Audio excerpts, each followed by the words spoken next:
hacked or something. Seriously? Oh, here we are. We're live. Yeah, there we go. Okay. Welcome to welcome to a random MG Friday Night Rogue broadcast, the return of TJ, as it were. And we decided just to do this. We were talking in on Telegram. We had some other business to conclude and take care of. And I thought, you know what? Let's. I got some time. We're both drinking our wine. We got our wine. We got our Christmas shit going and our fire and whatnot. Let's do a rogue broadcast for shits and giggles. So we invited that retard Aaron. We'll see if he shows up. So he's probably asking his wife permission to join us. That's usually what happens. Well, he's going to be on the Zoom tomorrow, the private Zoom. Oh, he's probably taken a really long nap because he drank all the rum again. Probably. Fucking dick. What's up, Bit?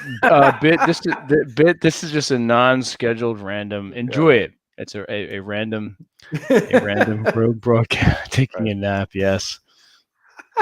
He could be taking a nap.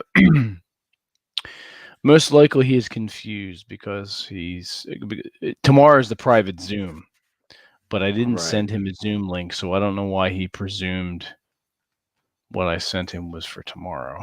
So God knows where he's at. God knows whether or not he will join us. So either way, we're here to entertain and keep you all company. Wow, we have 7 people. Are you not entertained? That's right, you dirty whores. So now, TJ, you've got your tree going. That's a live tree, right? Yeah. All right. Well, cool. I mean, it's live for now, but it's probably going to be dead soon. Oh, is it on its way out? It's not drinking us. The problem is, I bought a huge tree this year because the trees at the farm that I bought it at, they charge the same whether it's big or small. So it's like, you know what? I'm going to go big or go home. I went big and I went home. So I got a big tree. But the problem is it doesn't fit here where I normally put my tree. But the problem is also that it's right next to the wall heater. So my guess is, my guess is, so I leave the heater off. I've been using the fireplace to heat up the main part of the house, but I think it's causing the tree to dry out. This is also a different type of species. I'm usually used to, I think, Douglas firs. I like trees that are so full. Yeah, that are so full that you can't see the inside, like the trunk or whatever it is. But I don't know the terms exactly. But some trees, for example, like, but here's what's funny is last year my tree was also drying up quickly, and then I threw it out after January, and it stayed green for a really long time. So I think that the key with a lot of these trees is what they do is they leave it outside. It freezes, but it doesn't like it holds onto its the water. It's like a fucking Han Solo. It's carbonite freezing. Yeah, exactly. one of the things my dad used to do is he would draw a hole up they would cut off the trunk to make it fresh and then draw a hole for the water to get sucked up into. That's kind of what I do with this one is I bought an old tree stand or whatever that you twist everything into. But it's still green. Like the bottom leaves are probably drying up, so it will definitely last through Christmas. So it's not a big deal. It's a really nice tree. It looks pretty cool. Farm. Yeah, our you should turn out the lights. Farm. You should turn out your lights, and then let's see it. Let's see your lights. Yeah, let's see the ambiance. Wow. Ah, there you go. Yeah, that's better. We can still see. Yeah, we can still see you. Well, of course, let me take it. Well, let me take out this other light. 1 second. All right. Yeah. Jesus, Bacon. What do you live in a mobile home? That's actually. Yeah, that looks good. There we go. Nah. All right, Aaron is like a little retarded kid. This. Oh, do we have an itinerary? How much GDP are we going to be generating during this podcast? Yeah, pretty much. Well, he's asking. He's like, I thought it was tomorrow. It is tomorrow. It's two separate things, Aaron.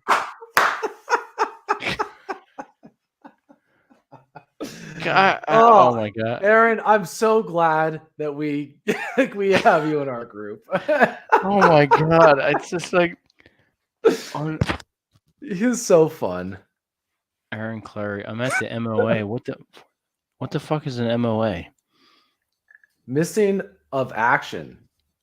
Yeah, I'm at the missing of action. What the hell is MOA? I don't know. I've never heard of that before. Is that like his new like therapy group for how to deal with his chronic napping? I don't know. Yeah, Aaron, what the fuck is an MOA? Yeah, Aaron, if you're listening, which I think you are because you're in the chat, this was just a random, for the hell of it, shits and giggles, Rogue Friday broadcast with TJ and I. TJ and I were talking in Telegram, something totally unrelated. We're talking about writing. And I thought, oh, we're not doing anything. Let's do a random broadcast. We can talk writing, anything we want. So here we are. So yes, tomorrow, Aaron, at 2 p.m. Eastern is the private MG Life. Whoa, he's at Mall of America. What? Mall of America. This is like me complaining about retard of America. Well, why don't you just log in with your phone and give us show us where you are. Cappy, why are you of all people at the Mall of America other than buying your wife? He's buying his wife another diamond ring. No, his wife drug him there. Oh, okay. Yeah, so that's what it is. The gall of America. The gall of the.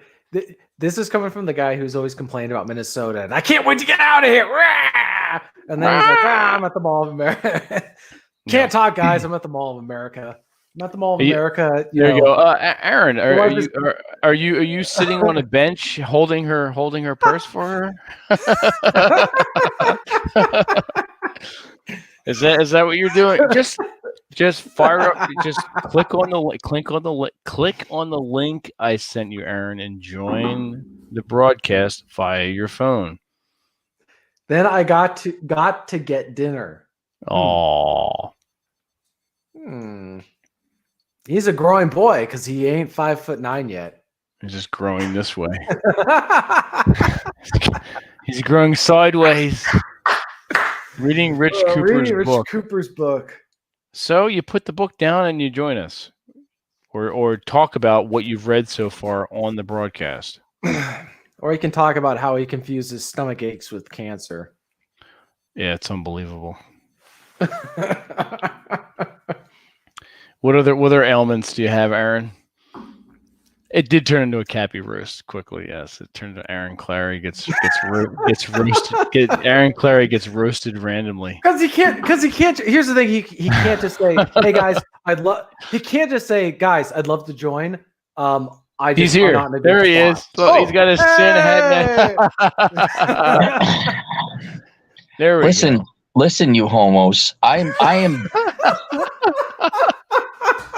He's other people have families they hang out with. I don't, but the GF has a family that likes her, and she bought them all gifts, some of which came to the Mall of America. Finally, she had to pick them up, and so I'm just sitting here in the parking lot waiting. But I'm reading through Rich Cooper's book, The Unplugged Alpha, and it's really good. It's well written, but it's stuff that it's fundamentally things I already know. Now, having said that, I've only gone through half of it, so maybe the rest of it will give me something new to digest. No, the hang on, I gotta get this the right way. There we go.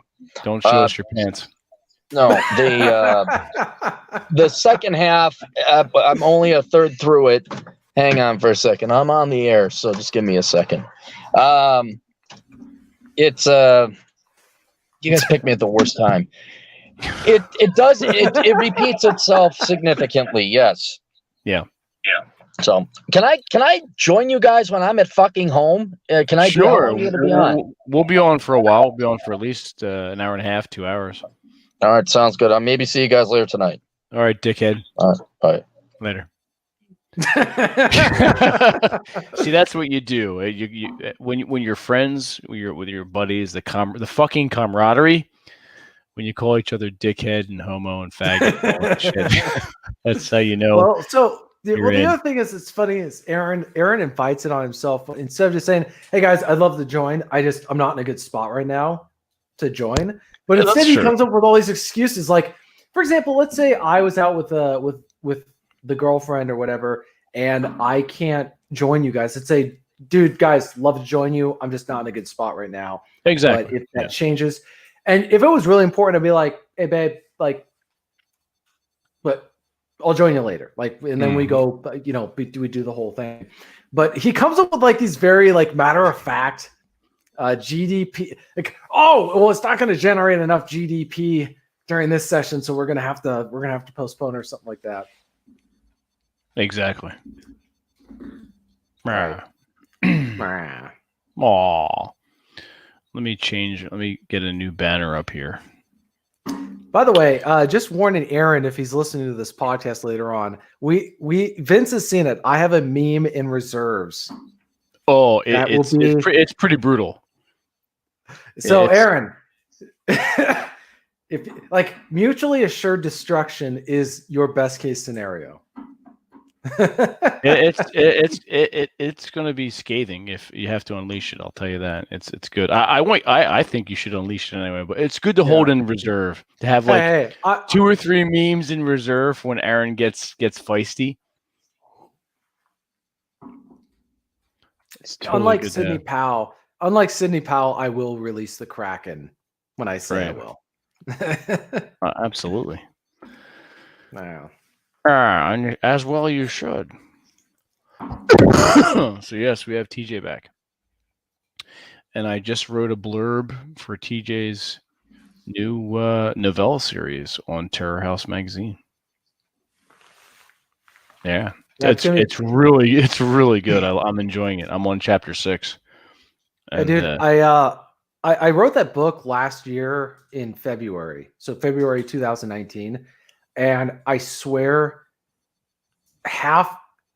not even half, I'd say 70% of what's happened this year has provided like the context.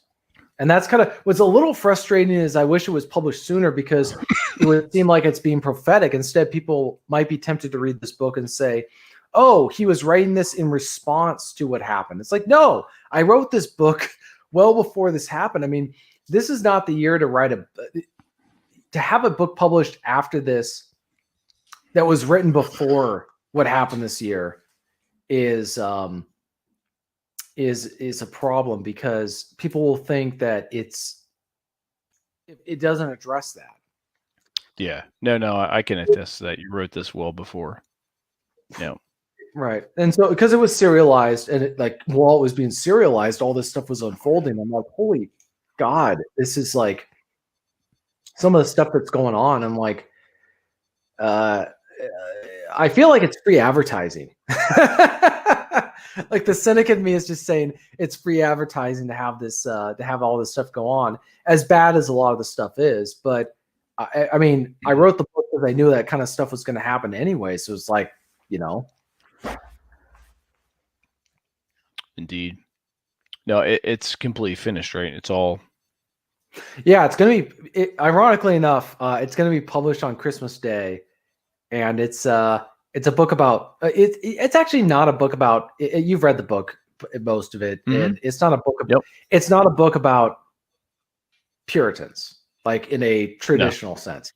It's but I liked how you liked the comparison. I like the comparison with Solomon Kane because that's kind of a little bit totally. Totally Solomon Kane. I still need to read the book I got from Howard about Solomon Kane because I actually had not. I was vaguely familiar with that character, but I never read anything about him when I wrote this book. It's so good. Oh my God, it's so good. Yeah. So what was funny is, so it's just going to be an interesting situation for it to be published at this point. And I've also written an essay kind of explaining why I wrote this book. that's published at Terror House called "Why the Dystopian Genre is Dead." Because the reality is we are living in the dystopia.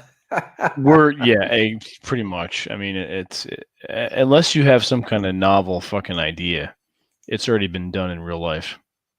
I was struggling with this 7 years ago when I was working on my book, The Stringers. And I was trying to come up with, like, what's the great government conspiracy that's all shocking? And this was when Edward Snowden's revelations about the NSA came out while I was writing this book. Yeah. And I was like, what I had described was mild compared to what he was revealing. So I had to go back and rewrite the entire book. And at least parts of the book, not the entire book, but just the major parts of, like, what they're doing. And I just thought, like, I've kind of, like, it's weird with the United States today where we've run out of things that they can do. It's just what they're doing. Like, do we have like concentration camps? No, obviously we don't. Are there cattle cars? No, there's not. It's not going to be the same manifestation of what it was before, but forcing everyone to be in their homes and being able to dictate, like, oh, you have to put your mask on in between bites of your food, like you're a toddler. Like, look, I'm sure that the camps back in World War II were awful, but there's something degrading as well about being talked to by your governor in a state of millions of people like you're a toddler. Well, not only that, I had gone into a Wawa, and I'll throw up a mask, whatever, but I don't cover my nose because it fogs up my glasses, and I'm just and to be contrary, I don't like being told what to do, so I step up to it was on a Sunday or something, and I step up to the cashier, and this little girl, okay, maybe 18, 19. Oh, sir, you have to cover your nose. No, I don't. It's the law. Yeah. What law might that be? What law might that be, little girl? Excuse me? You're excused. What law might that be? It's what we're told. Exactly. I'm not covering my nose, and I'm not going to listen to someone who's wet behind the ears. Thank you. Here's my payment. Taking my coffee. I'm going home. Suck a dick. It's grown. We are grown-ass men being told by children to cover our face. Fuck you. You know what's actually you know what I like about here's the silver lining for me. I'm trying to think of how to say this in a way that's going to come off, like people are going to understand what I mean. If you are a man with self-respect and you're not wearing a mask in public, you will never get the same, like, you will get more, how can I put this? Like 5-year-old kids will look at you like you're the greatest thing in the world. When they're wearing a mask, they look at you. Oh, I remember one time I was in a grocery store and I was like the one guy not with a mask on, and this kid, he was probably like 8 or 7 or whatever, but he just looks at me like, like, wow, like, you're not wearing a mask. You're like really brave. And I just gave him a look like, yeah, like, this is how you're supposed to be. You're supposed to be this this idea of, like, courage. Like, they understand being different now. Like, not wearing the mask is an act of courage, and you're being different. And they want to be like that. Yeah. They want to have that. So, like, for me, that's actually kind of worth it. Like, you're revealing who you are. And so I just think that's this might provide an opportunity for men, real men, to reveal to people who are wondering, like, who are the real men? The ones not listening to this fucking bullshit is what it is. Yeah. They're like, I ran into that with one of the wine bars that I go to, which I've created a new ritual, writing on Sundays. So I get up from so I walk in. It was like a 2-week difference when I was there on Sunday and when I wasn't. So I go in, walk up to the hostess station. I'm going to go sit at the bar. And I look. There are no fucking chairs. And the one girl there kind of laughs. She's like, oh, well, you could sit at a high top. And I look at a high top, and I look at the bar, and it's 10 feet apart. And like, you do realize that doesn't make sense. She's like, yeah, the governor just decided 2 weeks ago to close down bar seating. All right, fine. Well, I got my seat by the fireplace, and I sit down and I'm doing my writing. But I get up to go to the bathroom. And once again, another little girl says, "Sir, you have to pull your." No, I don't. No, I'm not doing that. But you have no. I'm not doing that. Go talk. I'll talk to your manager if you want to. You want to bring him over? We'll have a discussion. But I'm not doing this dumb shit. Right. I've actually never in my local community. I really don't have that happen. It's when I go over to outside communities. Oh, exactly. And I think that's because it's like, here's the reality. This is the same thing why I think local journalism is better or more not controllable, but more respectable than journalism that's national. Because the way you treat people in your local community is going to come back to bite you. And but also when you've built up relationships, people are like, you know what, I'm not going to harass that guy. And the only reason we would do this is because of the law. Like we're not going to do this because we think of health. We're not worried about health reasons or whatever that kind of thing is. But yeah, it's kind of sad where I think that I see some of these young kids have given me looks of like admiration that their fathers probably will never see. Probably. Like it's kind of there was one kid who looked at me like I was Superman. I'm not joking. Like when I say that, like his dad was all wearing the mask, his mom, everybody was wearing the mask around him, and he just turns over and looks at me, and is kind of like I can tell he's smiling underneath his mask, like he thinks it's the coolest thing. Like, oh, you don't have a mask, you're like not scared or something like that. And I just gave him a look. I smiled and kept doing my thing, and. We were like at the grocery store or something like that. So, my hope is that it inspires younger people to understand that it's not them, it's the world. Like everyone around them is crazy, but I really hope that they don't think this is normal or this kind of stuff gets normalized. Yeah. Well, I mean, when you think about it, it's almost been a year. So there are children. Yeah. I mean, there are babies that haven't seen a full adult face in how many months? Fucking unbelievable. Andrew, will everyone snap on April 15th, 2021 tax day? It remains to be seen. It's going to be interesting, that's for sure. Take a sip of my mulled wine. 1 second. I'm gonna grab something from the fridge. 1 moment. All right, TJ's going to grab something from the fridge. Red was drinking a couple of local beer brews at a local brewery I go to. That's the one where you post on Instagram, I think, Red, isn't it? That's kind of cool. I like that. It's got a bit of a geriatric vibe to it, though. I mean that has its place. I'm not sure if you're meeting anyone there, but it's still cool to hang out. Sometimes that's good. You want something that's comfortable.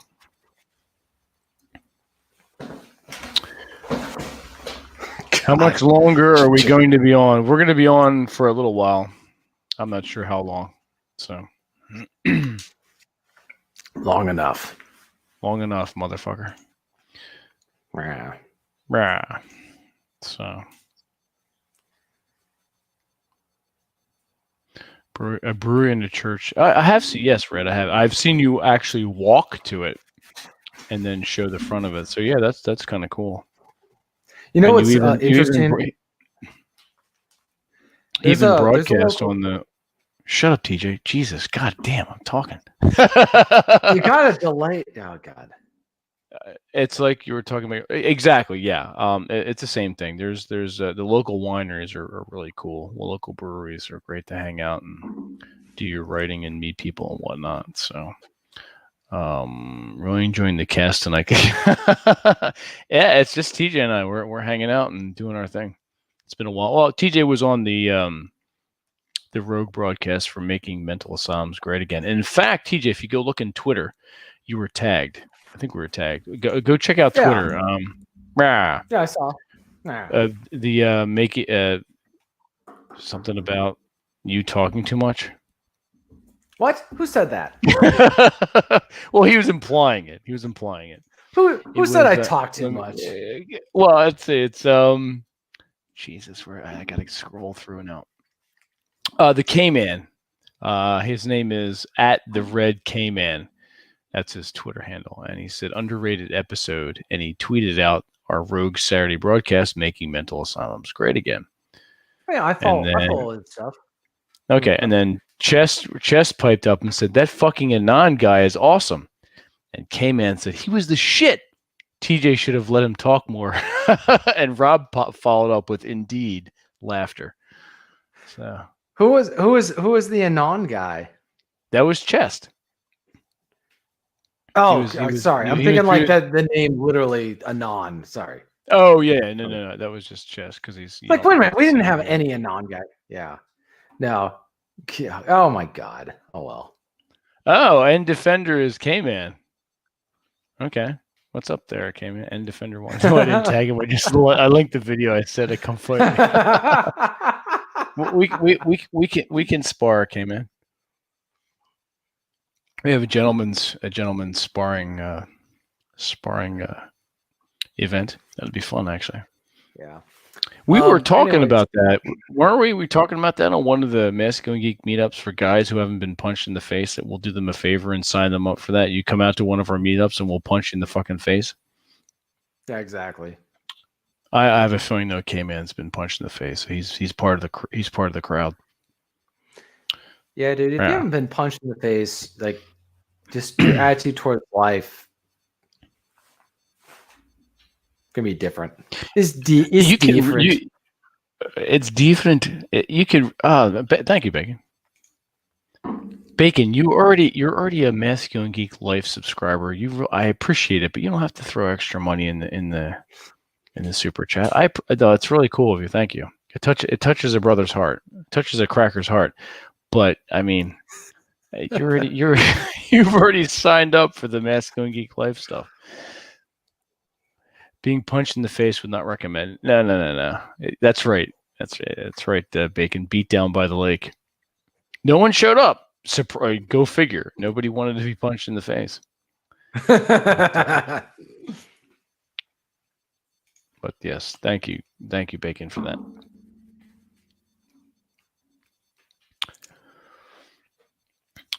That is true. Bacon was a bit sword happy, apparently. That was pretty funny. I think because Joe is the one that rented the Airbnb. It was sort of like I felt bad for him. He was like similar to babysitting without getting paid. Oh, I love you guys. You guys are great. So what's your plans for the week, TJ? What do you got going on? Or the upcoming week? Yeah, for your Christmas holiday. What do you do? Just hanging out? That's a good question. I mean, yeah, it snowed here, and then the temperature rose, so now it's all melting. But I don't know. It's kind of weird for first of all, there's a lockdown, and then being a bachelor is interesting because Christmas is kind of. I'm not saying it's for kids, but it kind of is. I mean, it's difficult to enjoy certain aspects of Christmas when you're a bachelor with no kids. Because that's true. Kind of like let's be honest. A lot of what we and men a lot of what people enjoy about Christmas, they do so under the pretense of we're doing it for the kids. Right? So they go do a lot of stuff where they watch movies or whatever it is under the auspices of like, oh, well, the kids enjoy it. But it's like, yeah, but dude, you act or gal, whatever, babe, sweetheart, sugar plum, sugar tits. You enjoy it too. Like, let's not pretend like you're watching that old Christmas cartoon with the kids. Like, yes, you're enjoying it probably more than they are. So, like for being a bachelor, it's a little, I'd say, I don't want to say difficult, but it's just, I enjoy going out. I've been hanging out with Reese, and we've been doing our. Oh yeah, that's right. You've been posting some good photos. Yeah, man, my area is so beautiful. I feel spoiled. I can just. Oh, it's Santa Clarey. That's right. He's come to. Wait. Hold it. Did you just change my thing, Aaron Gahan Clarey? Did you just change my title? Is No, that I a did comment? That's a banner. Come on the show. Hey, show. Hey, it would be really great. Oh, by the way, we're gonna mock and ridicule. here's our list of gay jokes and names we're gonna call you. Hey, come out to the coast. Have a few laughs. That's it. How was your Xmas cherry? Cherry is fuck Cappy. What does that mean? Cheery. I got an R. That should be cheery, not cherry. Just edit Never it. mind. Just edit it. He is Can I an edit it now? economist. Yeah, just go to the dots. Edit and name. Edit name. Just change it to I gay as got fuck. it. I got it. Gay as fuck. There we go. Hang on. Thank God I'm not. Oh Jesus! I know. Was there a it's like- reason? Hold it. Was there a reason I had to come on? Was this just like, hey, we were bored, and you guys decided to throw together a podcast? We just exactly. We're just hanging out, and just TJ and I were talking in the Telegram DMs. We were talking about writing, and I figured, hey, you know what? Let's we're both not doing anything at the moment. Let's do a rogue broadcast, and here we are. Cappy, are you ready for this? Are you really going to do thank God I'm not TJ? Because Vince. Oh shit! Yeah. No. We're gonna do something. No, What? we're not. No, the Kraken will not be unleashed. We're gonna unleash something else. Check your DM right now. All right. My DM? No, Vince, mine. check your DM. That is Cappy. Oh shit! I forgot about that. Should we share this? All right. Yes. Come out to the coast. Have a few laughs.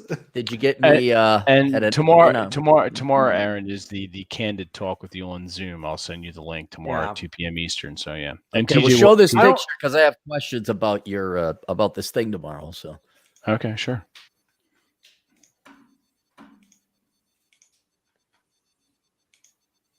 oh yeah, that was for Die Hard. I dressed as Bruce Willis. That's 1991. 1891. No, I'm not old. You're older than me. That's you true. old fuck. That is yeah, that true. was. I was. But I'm better I looking. was 15 or 16 there. Oh, okay. And you could have a fake gun and a fake cigarette, and that was in a You public could, school. yeah. You could have a fake That gun. was- You can't have a gun. Yeah, you can't have a fake gun now. Shit. Yeah, That's no one knew crazy. who the heck I was except for the photographer who took that. That's cool. I like it. Yeah. That's the last we- time I probably had a six pack too. I even have it. Look, I even got a little. Cappy, you walkie-talkie. look much more. How can I put it? Emaciated, starved, You do look starved. malnourished. Yeah. Yeah, well, that, but you also look more. You look like the kind of guy who'd be like, "Hey, babe, I can't talk right now. I've got to save the world. Bye." Yeah, you look cooler there than you do now. Not for nothing. I mean, it's Like, yeah. you got old and curmudgeonly. So Do we have a choice? I kind of No, envy it's you, good, too. Vince, that you're reasonably happy. I'm just kind of like, wow. yeah, Because everybody I know over 40's pissed off, especially guys. Every guy's like, fuck this world, fuck these people, fuck these hoes. I want revenge. And you know what's funny? They're not wrong. They're 100% right. It's all like, oh, wow, imagine that. I wasn't as happy as I was when I was 15 or whatever. That's, yeah. Well, you have to be somewhat happy. You're wearing a Santa Claus hat. I was cherry Xmas Cappy or Christmas cherry Cappy. So you went out and Thanks, no. Thanks, we, Andrew. we had to the GF had to drop off some stuff at the mall, return some stuff, and also had to pick up some stuff because she actually has a family. Not that I don't. Shit. I'm just Shit.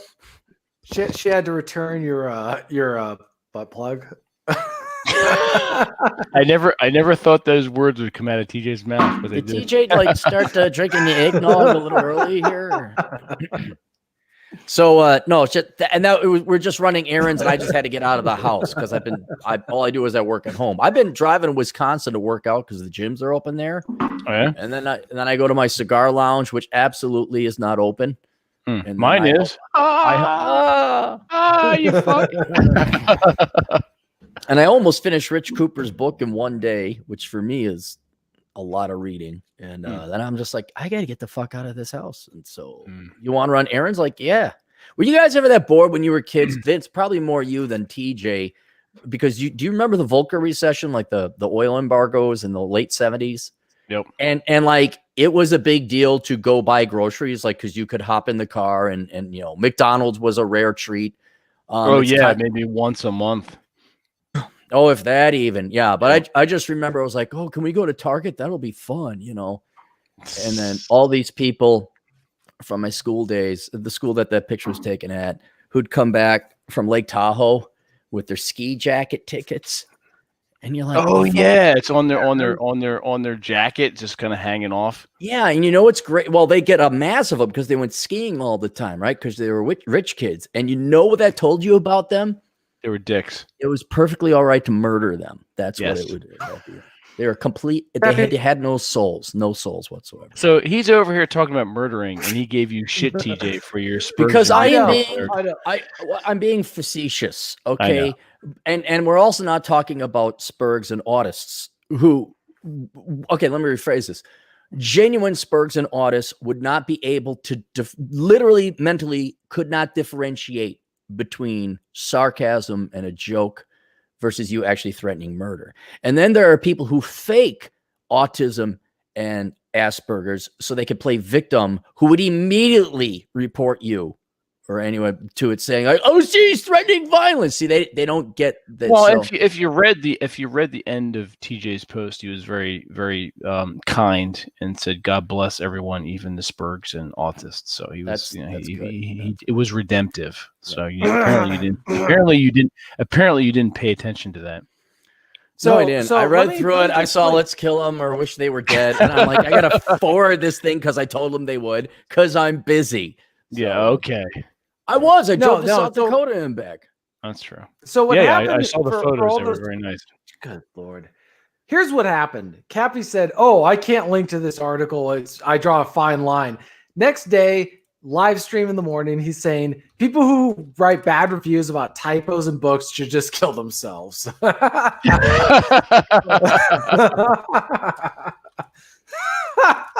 I'm like, man, like this is like a black hole calling the kettle black. It was a philosophical point. As you all know, I'm against suicide, but it was a philosophical point that if you're going to be an NPC, are you even alive? Like if you're bored. Wait, hold on. You're against suicide? No. In general, I am. Yes, very much so. But I asked a philosophical question. Like if you're going to be like everybody else, then, well, why not just bump yourself out? No. That started out with you started out also with Chad Elkins on that other live stream. You're like, dude, everybody just kill themselves. Well, but that's tongue in cheek. Yeah, that's true. But Aaron, given Aaron, given your disposition and your curmudgeonliness, I would assume that you would be a big advocate of assisted suicide. Oh, I am for everybody's libertarian right. I mean, keep in mind, there's my personality, but then if I had run for office, you'd probably see a very different man because I would have to. Well, that's interesting then. What do I want to do? I want to nuke Minneapolis and St. Paul and Duluth and St. Cloud while we're at. That's what I'd be a tyrant if I wanted to do whatever. All right, that's interesting. So if you were running for office, what will your platform be?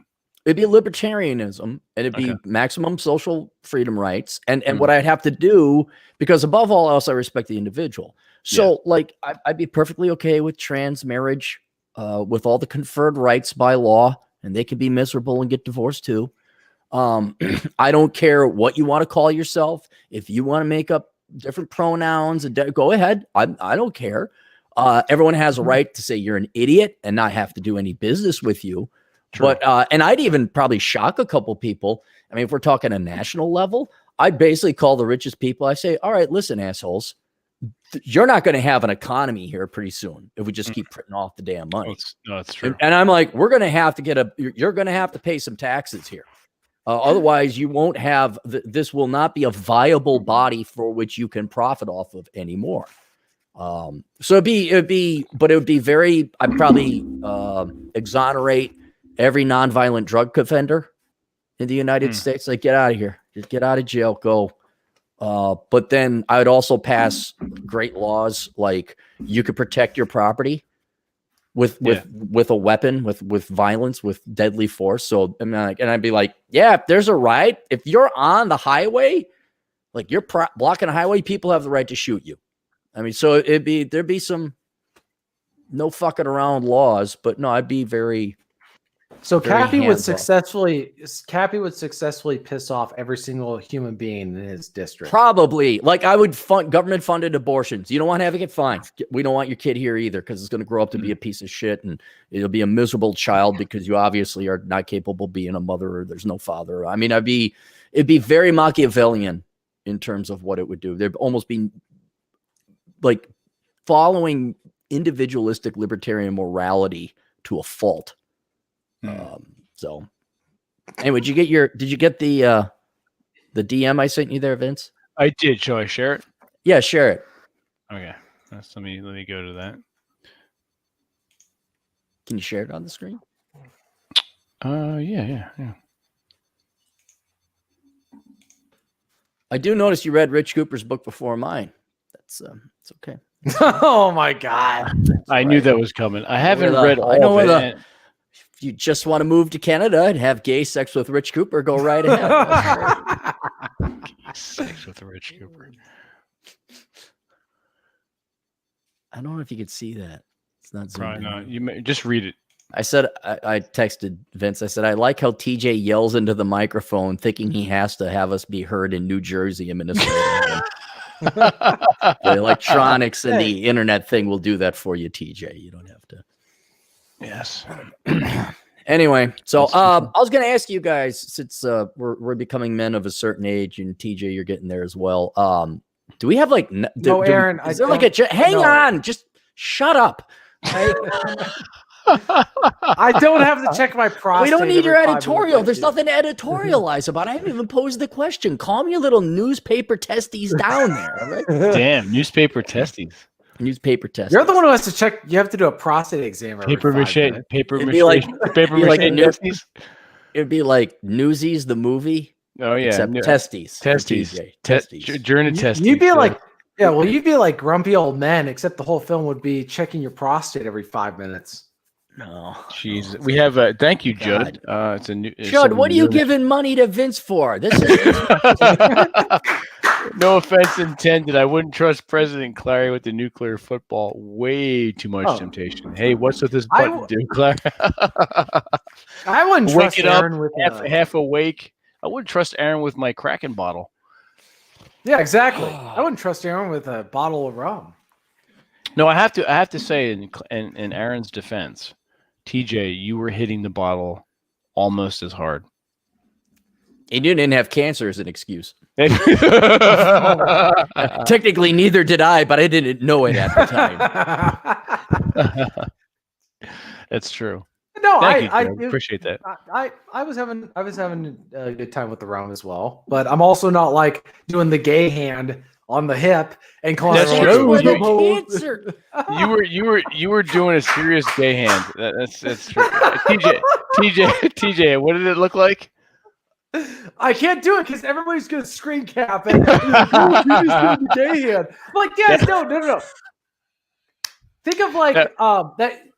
Think of that guy from Out Cold, right? I'll do it. Do you want me to do it? I can do the gay hand. Do the gay hand. Stand up and do the gay hand. Your right hand. Here's my right side. Hang on, everybody. All right, screenshot this. Okay.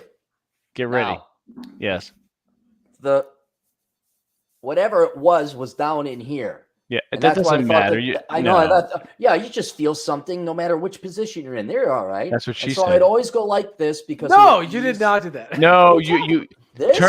Yes, there Yes, you go. There you go. The gay hand. That's it. Well done, sir. See Thank that? Hang on. Can you see that? Right there. It's gonna be so fun when you guys actually get cancer. And I'm gonna be like, "Hey, I'm stage 3.5, huh, guys?" If I get cancer, I'm coming out for you. You and your wife can take care of me. No, I'll pay you. Anyways, I did want to ask a question. Sure. Is there like an entire generation of guys our age where it's like we don't have kids, we don't really have a family, our family didn't have that many kids, we don't talk to our siblings, and you got like a mom and a dad, but you don't see them because they're divorced, so you go to like one, and then you maybe ping pong the next year. Like it's because Vince, you got any family nearby or no? I do, but we're estranged. You're estranged as well. My brother is a huge asshole. I haven't talked to my father in 2 years, and my mother's dead. Okay. So. All right. And So I'll tell you right now, yeah, I'm stress free, so I'm fine with it. yeah. No, I wasn't. Oh my god, how does that feel? Because I'm like, yeah, fuck them. Most of the time, I'm like, yeah, it's nicer being by myself. To hear, Gahai. The guy hand. So what I'm thinking is there an actual question in here? No, I was just curious. That I'm Okay. wondering how many guys also in the audience probably have the same kind of thing, because a la a previous post I wrote about how I estimate there's going to be about 4 trillion in unclaimed bachelor estate being passed on. Like, I don't have kids. I don't think anybody here has kids. No one would sleep with TJ anyway. So so that there's about 4 trillion. Aaron is just bitter. Aaron's just bitter that I turned down his advances because I'm not a gay guy like him. Advances? I didn't give you. That's true. I sent you girls and you turned down their advances. You're like, oh my god, boobs. No, I like the penne. Give me more. Aaron. Hang on. He's in the chat. What is his handle? He is NDefender1. He just go on to the Masculine Geek Twitter. He just he did a screenshot of you, Aaron. Oh, good. Yeah, so you can check that out. I like the one. Oh, totes my goats that. TJ. Let me share it. He just shared the gay hand. How about that? That's Christmas. Christmas 2020 is Merry Christmas. Share the gay hand. Share the gay hand. Share the gay hand. And instead of like people saying, Merry Christmas or Happy Holidays, you say Merry Christmas. Hey, share the gay hand. Everyone share the gay hand. That's right. It's gayhand.com. Aaron's going to go get that domain name. No, I got plenty. If I can't make I got enough domain names. I don't need any more. Yes, seriously. I've got like 24. Yeah. If only Aaron, you could make your home your domain instead of making it a matriarchal domain, right? What are you talking about? Is your wife? I think that's what he's referring to. Yeah, she lives here. Yes. She lives. I'm okay with it. Is she still paying rent? Yes. Oh, okay. Why would she not? I'm in agreement with that. I'm totally in agreement with that. I have no qualms whatsoever. I was shocked. People were shocked. Were shocked that I didn't. I'm shocked to discover gambling here. Right. So no, that's how it works. That's how it works. That's right. And my point was with the bachelors and everything, I think there's a whole new generation. And one of the things, in addition to 4 trillion in wealth being passed on to the next generation, half of which will be taken by the government to help support welfare babies, is also there's like probably a whole other culture, significant percentage of the population of men and women that like there's no Christmas, there's no traditional what's his name? George Bailey. Oh my goodness, yes. Merry Christmas, everybody. Yeah. There's none of that. Oh, when a human being farts, a demon gets his wings. Twins. We should do the pissed off, angry, red pill. It's a Wonderful Life. We'll call it. It's a shitty life. And like, isn't that your life? Yeah, I know. The Democrat SJW protest the building of a, who knows? I don't know. So can gotta say something. So I've got a funny Christmas story, short story that's coming out at Terror House Magazine on I think the 22nd, and I wrote it a couple weeks ago, and it's got to be one of the funniest things I've ever written. But it's also actually in a lot of, ironically enough, it's one of the best stories structural wise I've ever written. Like everything, I feel like it's like my magnum opus of short stories. So it's going to be coming out. It's pretty funny. And I think it'll appeal to our demographic of people like who are from our, so it's going to be pretty funny. It's inspired to give people kind of a hint. It's like a lampoon of this one short chapter of The First Circle by Alexander Solzhenitsyn. It's titled A Protestant Christmas. So if you want to go read that and think of like Christmas Vacation style lampoon of that, you'll kind of get the joke when you read this story. But I'm really excited to see it because I think people are going to find it really funny. Is that the one Forney wanted me to read and review? No, that was the novel that Vince just sent a blurb to. But if you want to send a blurb, you haven't done shit. You guys want to see something? You want to see what I've been doing? Yes. Okay, hang on. Oh God, pull your pants up.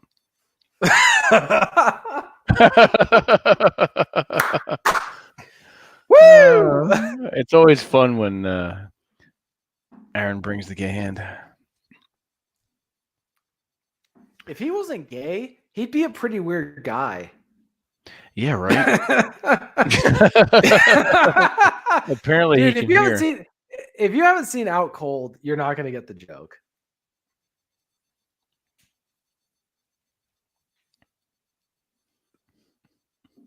I don't know what that is. It says Health Crave series. What is that? Hell headliner? They're fireplaces. Okay. Sorry, I have my mic muted, and so I got to pick up fireplaces. Oh, okay. So you showed me faucets. Okay. Do you know how many faucets there are in the world? Yeah, about 5,000. Right. You had showed me. You had sent me photos of the progress of your compound, your new command center. It's progressing nicely. Right. Well, I don't know if you guys knew that it takes work. So, well, I'm aware of that. Colors. You take colors. Please tell me that's not a swatch. They are swatches. How else you supposed? Have you built a house before, Vince?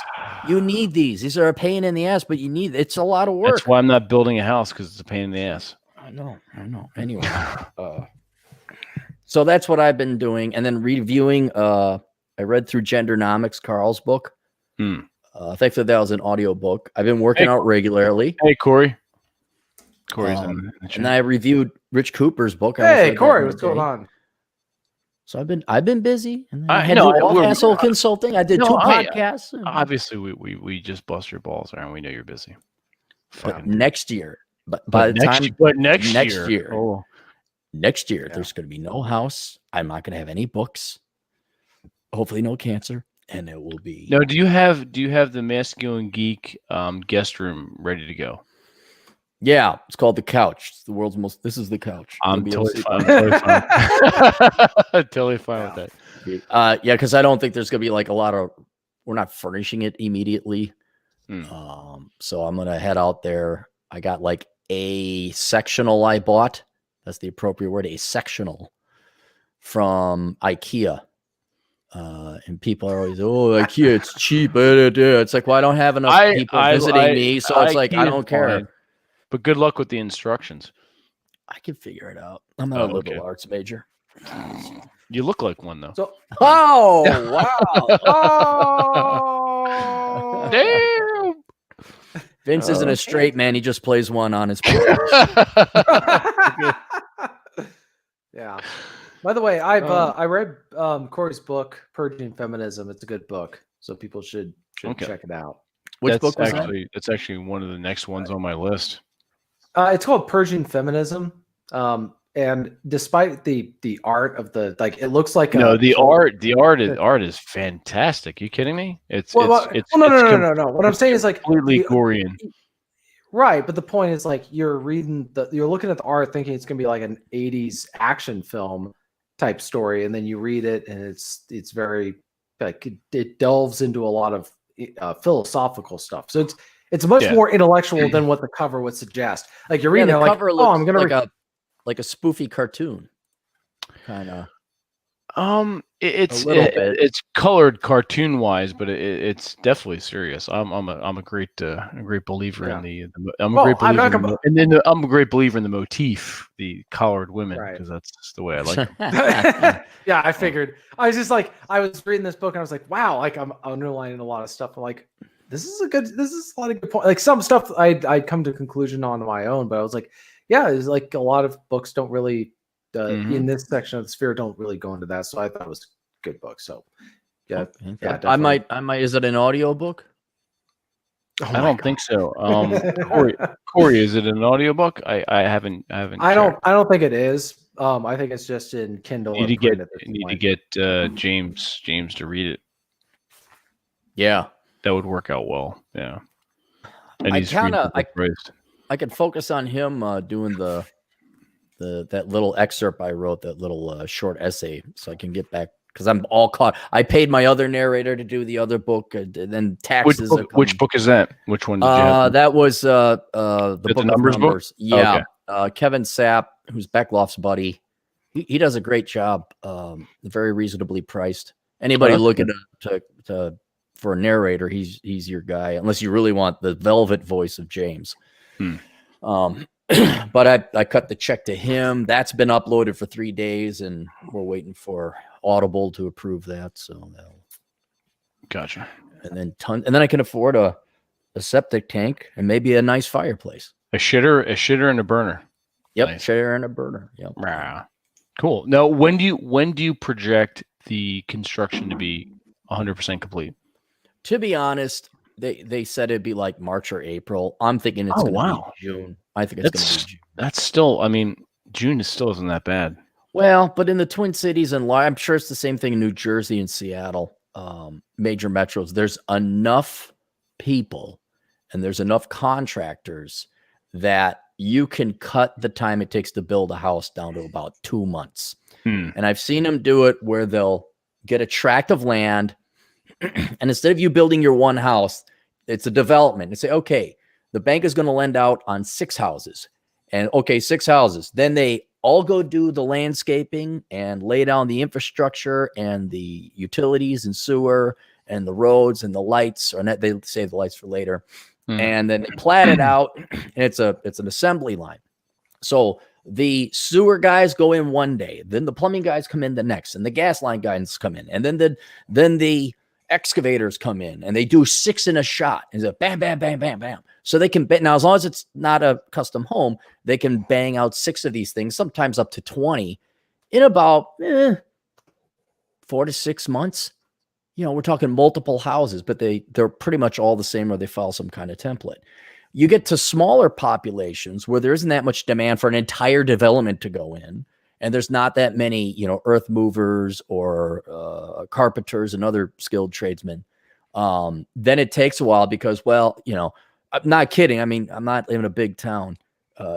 Literally, well, Jim's working on the Johnson's home, and he's my electrician. He won't be done until then, so we gotta wait for Jim to be done. Oh, well, I could contact Frank, but Frank, he's got to go work down in Aberdeen, that kind of thing. So it's gonna take a little bit while for that. Gotcha. So they're saying March or April, and you're assuming around June. I just assume everything is late. When have people been on time? When have things gone the way they're supposed to? That is true. No. That is true. So I have no expectations. I mean, it'd be great if it's ready, but if anything, so I could start hauling crap out there, just drop this stuff off, and then. How long of it from where you're at now? How long of a drive is it? Oh, it's 9 hours. Oh shit! Because I'm in a town called Afton. Look that up, and it's right on the border with Wisconsin because it's on the river, St. Croix River. And then you got to haul all the way to, you go down 35 instead of going through 169. I used to do that. Not that you guys know this, but you got to go across the state of Minnesota and then across the state of South Dakota, and then you're finally there. This is the guy. Thank you, Tempest. And we have a question from Mr. Tempest for Mr. Aaron Clarey. Well, read it. It's up and read it yourself. Read it your damn self. What do I look like? Aaron can't read. You know that. That's true. Mr. Celery, I can't get the new book on Kindle in Australia. I got a time frame on when that's happening. And Merry Christmas, all from our summer heat. I got the foreign shit. I don't know, man. Get the paper, maybe audiobook. I don't know. Keep trying. It's only been out a week and a half, maybe. How's it doing, by the way?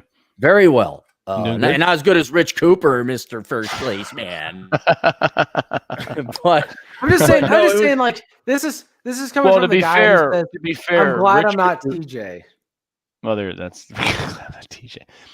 To be fair, Rich has been plugging his book for almost a year now. Yeah. No, and it took. Well, yeah, okay. Rich has been plugging his book for a year, and you wrote it in 2 months. I wrote it in 3 weeks. 3 weeks. There you go. The research took another 2 weeks, but yeah, it took me 3 weeks to write. But yeah, I'll plug it. I just want to get through Christmas and no, I get it. I get it. But yeah, for the Tempest, I'm sorry, man.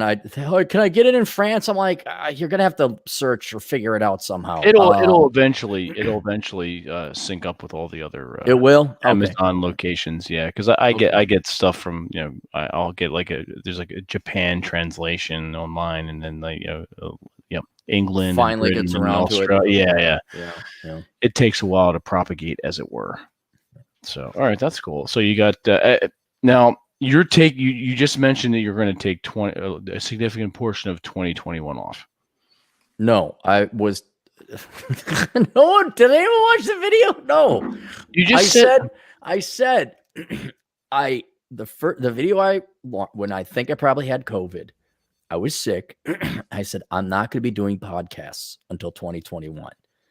Everyone thought I was never doing asshole consulting, not doing this. It's like, no, I'm still. I just can't do podcasting because my voice was. Oh no, yeah, no, I figured you'd continue. But it just said Cappy's out till 2021, so everyone thought I wasn't going to do anything. But no one watched the video, so that's why people are like, "What are you doing podcasting? Or what are you doing asshole?" I said, "You obviously didn't listen to the video."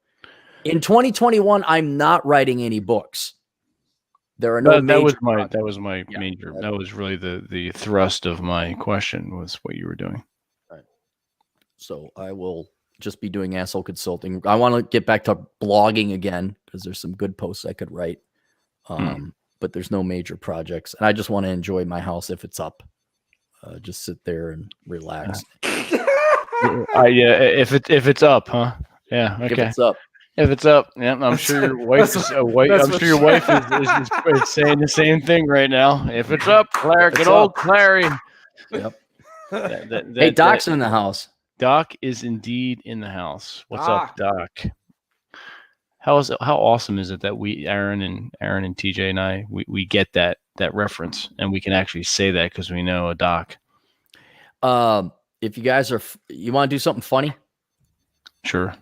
I go to Google, and type in Caputa, CAPUTA, SD, South Dakota,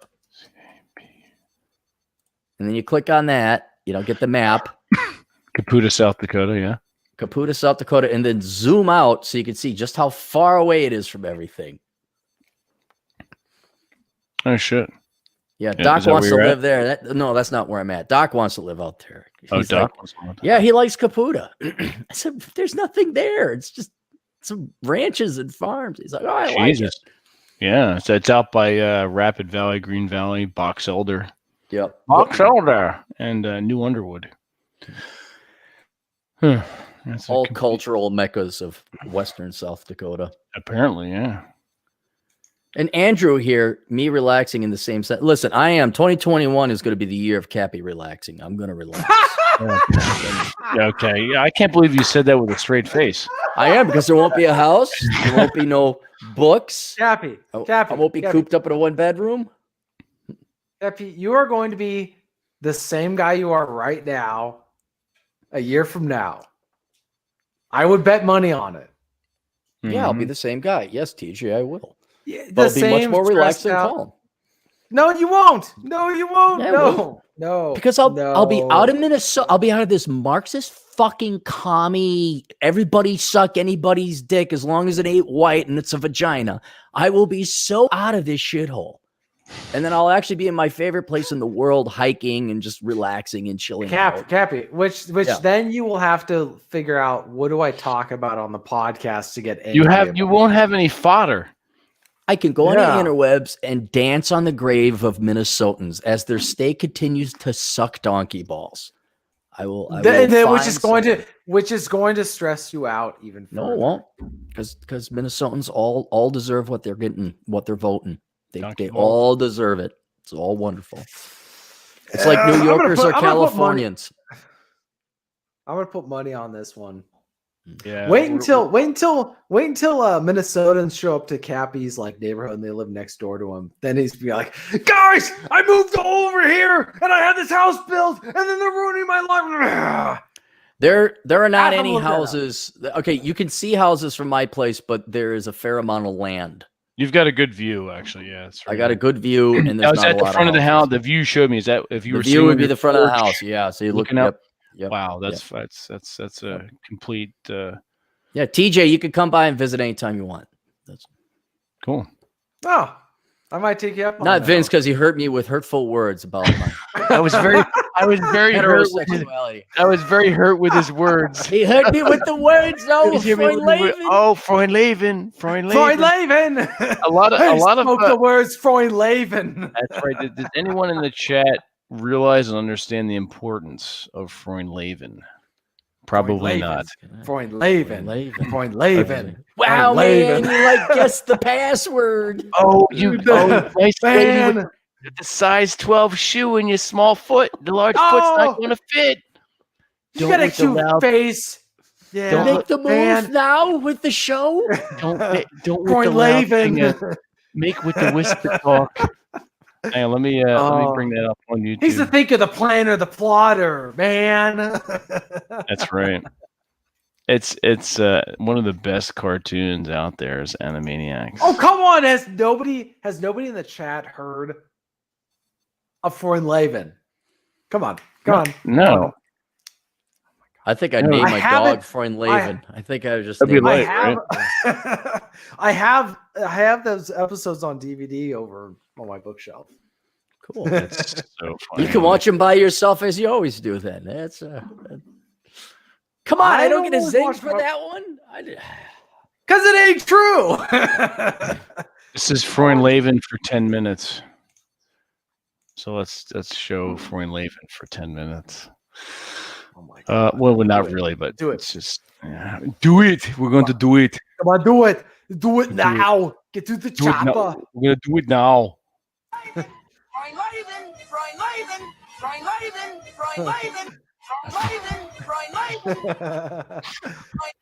You gotta do the Apocalypse Now version. The Apocalypse. Have you seen the one where it's we ain't got no booze. We ain't got no booze. Oh yeah, but they do it on repeat the entire time. Yes, I know. I sent it to you, dumbass. They're writing. Nice lady! A size 6 is too small for your fat foot.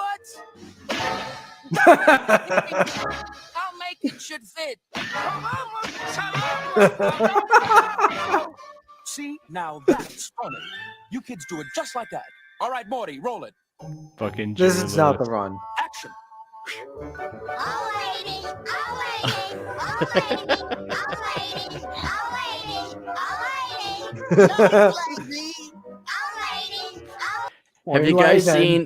Have you seen it was an old Warner Brothers cartoon. This was before even Bugs Bunny, but instead of Abbott and Costello, they had Babbitt and Ostello, and it was these two cats made to be like Abbott and Costello. And it was hilarious. And as a kid, I'm like, well, what are these goofy cats acting all weird? And then not as an adult, now that I know who Abbott and Costello is the funniest shit I saw. It's just, dude, I was actually just watching Abbott and Costello, and if you haven't seen Hit the Ice, You have to watch it. Okay, it's not a perfect film. There's some spots that are a little rough, but some of those scenes are freaking hilarious in terms of the wordplay. Because they're playing, they're photographers, and they go into this room where they're talking to gangsters, and the gangsters are like, "Oh, what have you been doing?" And he goes, "Oh, we were just shooting people." "You shot someone today?" "Well, yeah, we got to make a living." "Well, how do you do it?" "Well, I just put them up against the wall and shoot some." "Well, wait a minute, guys. We got to keep the shooting down to a minimum." All right, here you go. Toy Savalas. If I hear any more threats against Captain Maitland's life, if I hear any more wild talk about going down to headquarters and killing the general, or raping the nurses at the field hospital, I'm going to strangle a guy with my bare hands. You understand that? Now, all good things come to those who wait. We're going to have a lot of fun here. Hurry, cowboy. You can bet your boots on that, partner. Sergeant, partner. Right, Sarge. All right. Go. Yeah. I think I've got the crack. Get a ball alone. We're going to set up a little shower area so we can wash our cute little bodies. Right, partner? Hey, fine woman and song, a little chiquita for you, Pachuco, okay? Gonna take a little time to get organized, but I want that farmhouse to look like a nightclub. Little cell. We're gonna set up a bar. Got no booze. We ain't got We ain't got no booze. We're gonna get some booze. I'm gonna go down to battalion. See if I can lay my hands on some dirty movies. All right. Hey, Vince, I'm gonna get going here. All right. What? I gotta get going. Shut up. I haven't had dinner yet. Oh, isn't that sad? Yeah, it is. Oh, is What's it? this thing? What's horrible. just before I go? What's this thing tomorrow? What is this? Is it? It's a private Masculine Geek Life Zoom / what we call the Fortress meeting. So it's not recorded. It's private. You can discuss anything you want and had not Aaron, disclose my inner secrets to you Oprah? disclose your inner secrets to Dr. Oprah. Yes, He can admit there that he is gay. exactly. It's a safe space for you, Aaron, to disclose all your inner secrets. All right. I will unfortunately see you guys tomorrow then, correct? I will see you at 2 p.m. Eastern, you son of a bitch. All right. See you guys. Later. Thanks Thank for you. having me on. Anytime. Oh my god, that's too funny. Probably is nap time for him. I haven't eaten dinner yet either. It's 10:38. I threw a pork roast in the crock pot like 9 a.m. So it's been cooking the whole night. Oh, cool. Or the whole day. Nice and tender.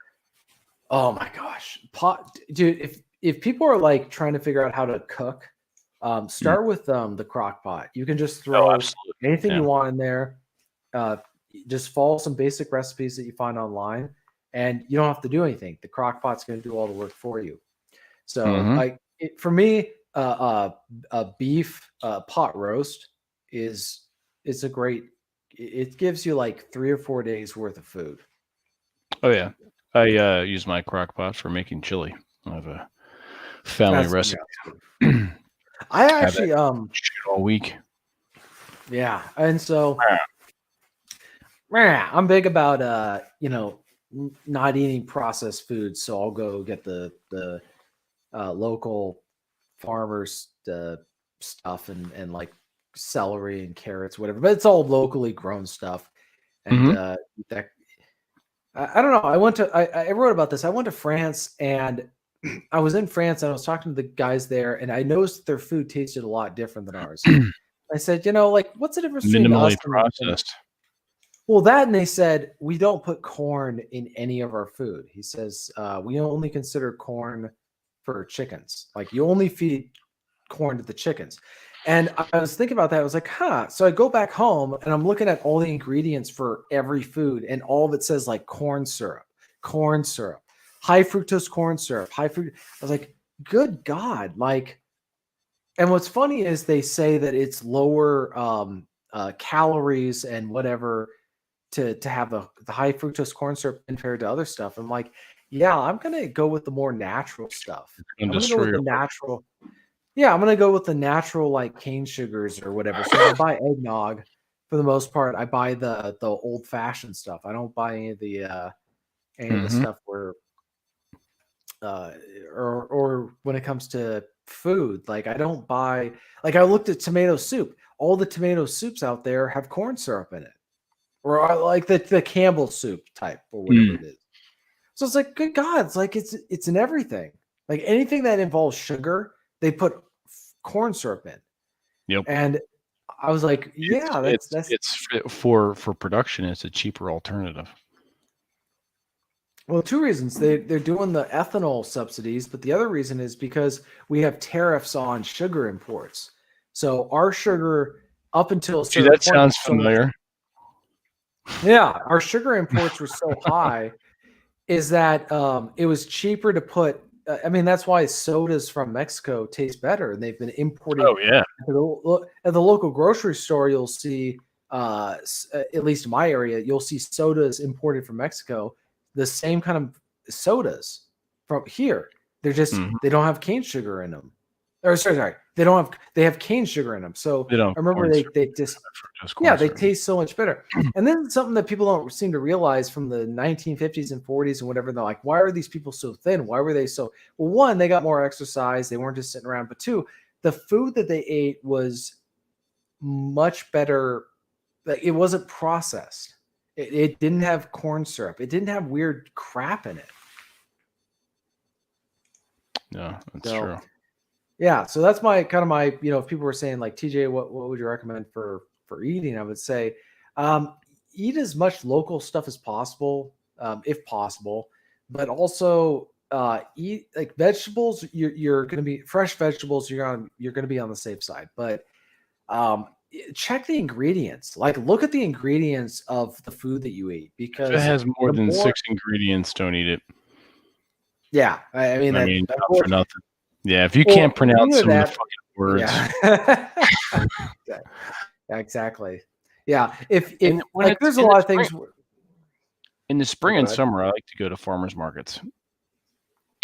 Always get stuff there, and then you can go. There's you if you go online and just Google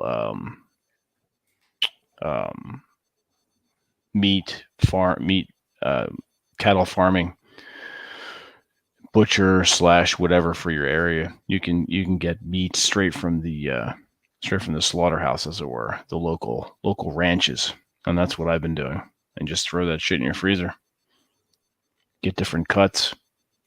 There's a bit more of there's a few more steps you have to follow, because they're not using the payment processors that you would in a commercialized place. So you fill out a form, you email it to somebody, and then you usually have to set up a Venmo or some PayPal or something like that, and then you go pick it up. And I mean, once you have that up and rolling, then you're fine. But it can be daunting and confusing at first. Right. Yeah. Right. Yeah, right. I'm of the I love the attitude that we should kind of go back to just making as much of our own food. And I'm not saying growing your own food. I've grown my own food. Keep talking. The winter squash and all that kind of stuff. But the idea is you want to eat as much locally grown food as possible, because it's just going to be healthier. It's going to not involve stuff, but you also know where it comes from. I just don't trust everything that comes from. I'm not sure what happened to Vince. Oh, he probably has to do a prostate exam. So I'll make it look. Sorry, I'm reading the comments. Yeah, so all I can say is just eat as locally as you can, eat as fresh as you can. Fruits and vegetables particularly are preferred, and eat meat. God, seriously, soys and everything. A couple of years ago, I switched over with salad dressings. I only put olive oil and that vinegar stuff in my salads. I don't put any of the other kind of dressings in my salads. Throw bacon and all that kind of stuff. If you guys got any questions, I guess since it's just me right now, Vince is doing his prostate exam, I'm willing to answer most of your questions. Just got to plug this in.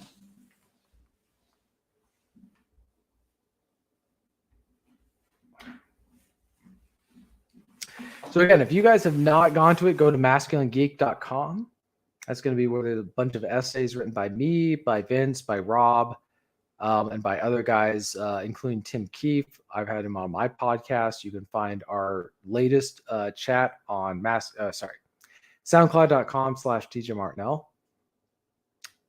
Are you surprised Aaron hasn't had a heart attack yet? How do you know he hasn't had a heart attack? Who knows? For all I know, he probably has. We just haven't been told about it. To my knowledge, he has not, but I wouldn't be surprised. I knew a guy actually who was in his 30s and he had a heart attack, but the reason was because he was terrified of having his local.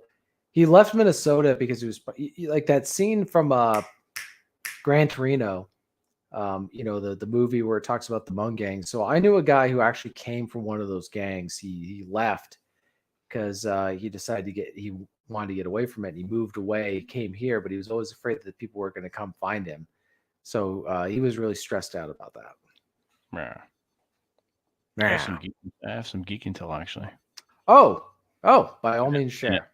Yeah. I wrote about this in the newsletter because for me, this time of year, Christmas time, always reminds me of Dungeons and Dragons, Advanced Dungeons and Dragons to be precise. When I was 14, back in 1984, my parents said, "Oh, what do you want for Christmas?" And I wanted all the Dungeons and Dragons stuff, lead minis, modules, all the rule books, and I have my original rule books here, and monster manuals and things of that nature, and a replica of one of the first modules that I got, starter module. So this is my Advanced D&D Dungeon Master's Guide, 1984, that I was gifted. Although this was published in 1979. Dungeon Master's Guide. The Monster Manual. I think this is the second printing. This actually came out first before the Dungeon Master's Guide. The Fiend Folio. Still in good condition. And handbook-wise, last but not least, the Player's Handbook. And this, I think, was 1980 or 79. This is 78. So this came out before the Dungeon Master's Guide. And then I have two large chest-like containers now of D&D shit that I have. I'm gonna have to do like an unboxing, as it were, and go through it and show everybody some cool stuff sometime. It's really great. I had two other containers that I sold back in, let's say, 98, 99 to finance various vacations, and I kind of kicked myself in the ass now because I had a complete set of Dragon magazines. This is Dungeons and Dragons, the basic set, but this was in Search of the Unknown. This was a starter module, which is really cool because the amount of detail in here is just fantastic. Even if you're not into the game, it's just really cool to go back and read. But each room, there was the dungeon master had to go through and read everything and then key the dungeon. So there would be a list of treasures and monsters that would that would link up with rooms, and you could pick which ones they were. So after each room, like say this one here, this is the storage cellar. There's a section for where you write in the monster and the treasure and the location, which was really cool.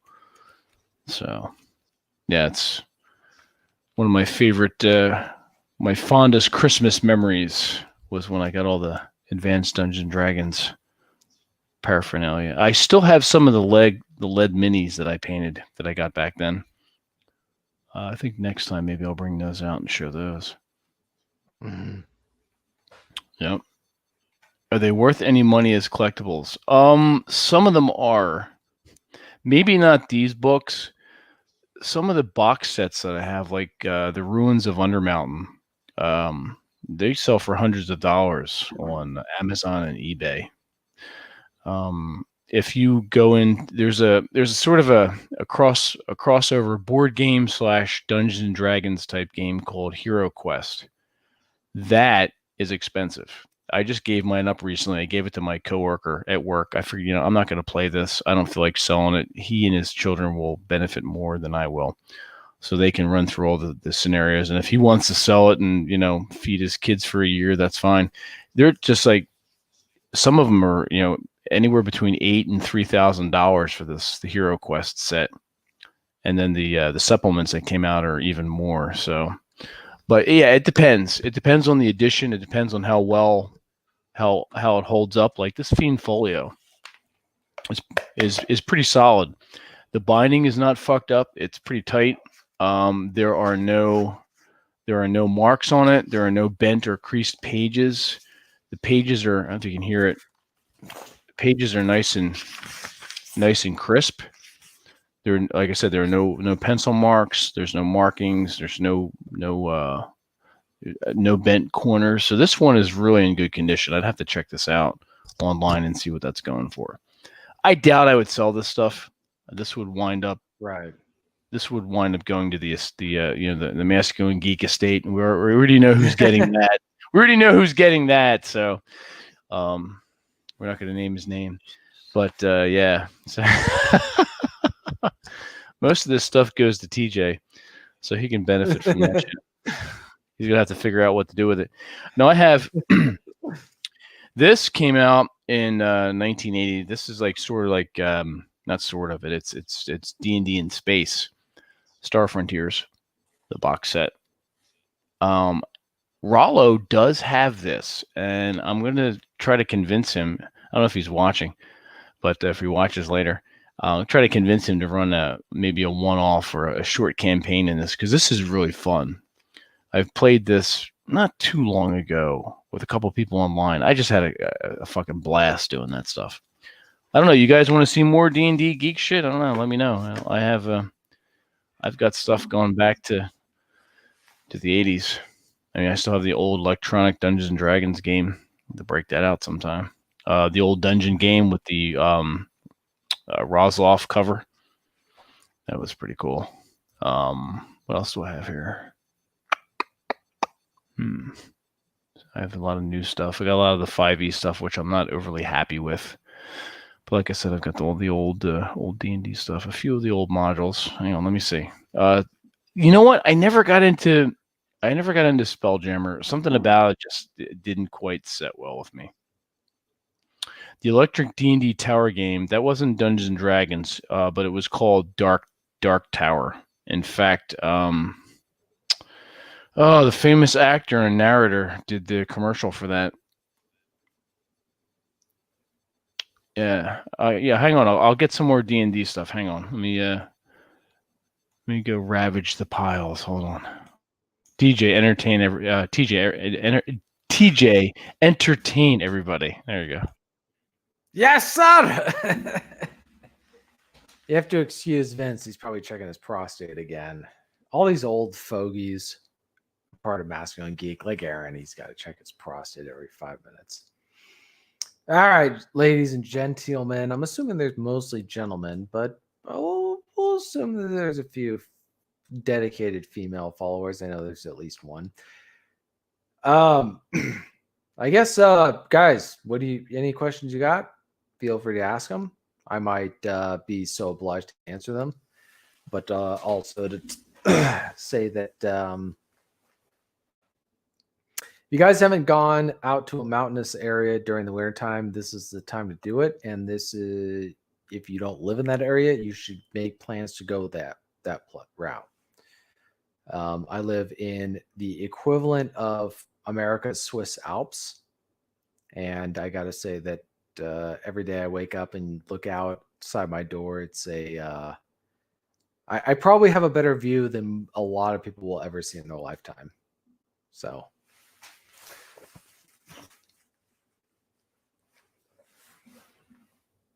Do want to throw out, I'm not a he's got it back. He's coming back, ladies and gentlemen.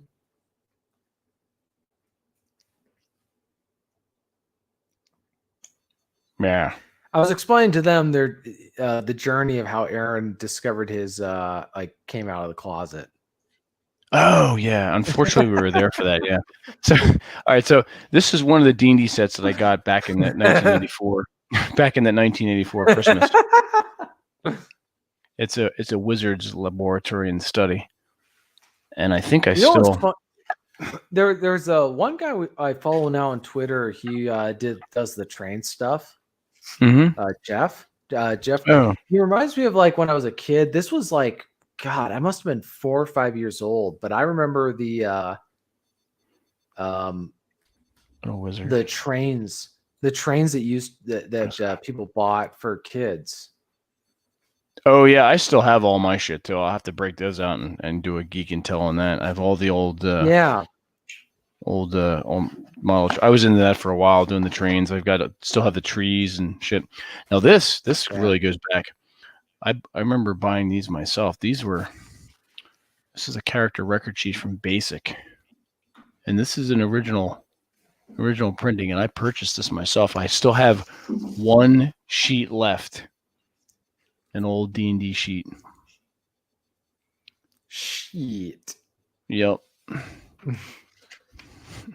There's stuff on the back. Yeah, bacon. I had people from Switzerland tell me that our area was better than the Alps. I still plan to go to the Alps at some point, but I think the reason that they were probably appreciative of more of our area was that it was cheaper than being in the Alps. I can only assume that it's cheaper here than in Switzerland. Anyways. And this is the first Forgotten Realms campaign set. I think this came out in 91. Hang on, let me take a look. God damn it. Where is the... I want to say 91. Let's just say 91. And then this was something that was very short-lived. What happened with TSR is they wound up almost competing with themselves with all these box sets and campaign sets, and it really hurt their bottom line. But I actually enjoyed this and I like the premise behind it. And it came out with a good background music CD, but it's called Red Steel. And the idea behind Red Steel is like a a bit of a savage frontier. It was savage, very lawless, and sort of a Western flavor too. And Red Steel was this magical metal that conferred certain powers to you. But over time, this magical metal, almost like the One Ring, would corrupt you. You'd get mutated and look like shit, and you'd wind up with all these weird side effects. But you could mitigate it with something called another magical substance called Cinebril. But over time, the Red Steel would corrupt the Cinebril, almost like a battery dying. So when the Cinebril was finally drained, it would become Red Steel. So you had to really kind of watch what you were doing. I played in that campaign for a while. Trying to think what else. Yeah, that's good for now. I'll break into more stuff later. I still have. That's only like a small portion. It's like not even a fraction of what I have. So things were good when it was TSR. Wizards not so much. Yeah, TSR when it was in its infancy. The problem is, an entity when it gets so large, it starts to exist for itself. Exactly. So, and it exists for the paperwork. It doesn't exist for the art and the creation and the love that went into it from the beginning. That's why with a lot of guys, when you guys are doing something, I mean, it was different. It's different with Rob and TJ and I and even James doing this, but I'm still leading the ship for Masculine Geek. Okay. When you get too many people in the mix, especially business wise, it historically seems to fucking tank. It goes to shit. And TSR is a perfect example of that. And I'll say this now, I'm not going to be apologetic about it. When Gary Gygax had to bring on, I forget her last name. Her first name was Lorraine, woman.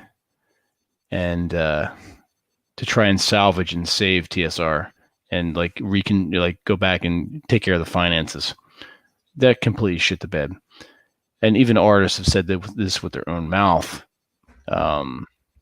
People from marketing would come to them having no artistic background and say, look, This is the next big issue of Dragon Magazine or our next big project. You're the artist. Make sure you use all your colors. What? So this is what they were working with. And as far as I'm concerned, no. This woman was out to get Gary. She didn't give a shit about TSR. She didn't give a shit about any of the artists or the writers. So that was the beginning of the end right there. And that was 1985, 86. And he had quite a few other ventures that he tried to do himself that didn't quite take off. Nothing could really match the popularity and the imagination behind Dungeons and Dragons. So, bust out that Lost Caverns of Solid. Oh, you want to see that? Yeah, hang on. I'll go grab that for you guys. Hang on. And I have another one. What the hell did I get? Lost Caverns and the Hidden Shrine of Tamawachan. I'll go grab those two. Hang on.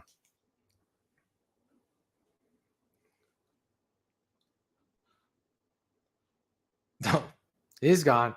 All right, guys. I'm just kidding. It's gonna make a joke about Vince, but why make fun of Vince when we can make fun of Aaron Clarey?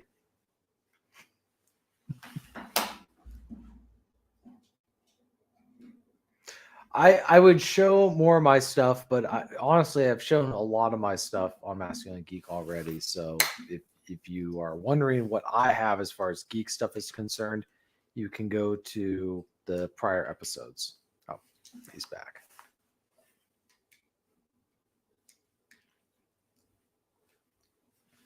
All right, so these are what were called tournament adventures, both AD&D. This one is from 1980, The Hidden Shrine of Tamawachan. And then this one was, and this is module S4. That one was C1. This is another. Get the glare off of there somehow. There we go. And this is 82.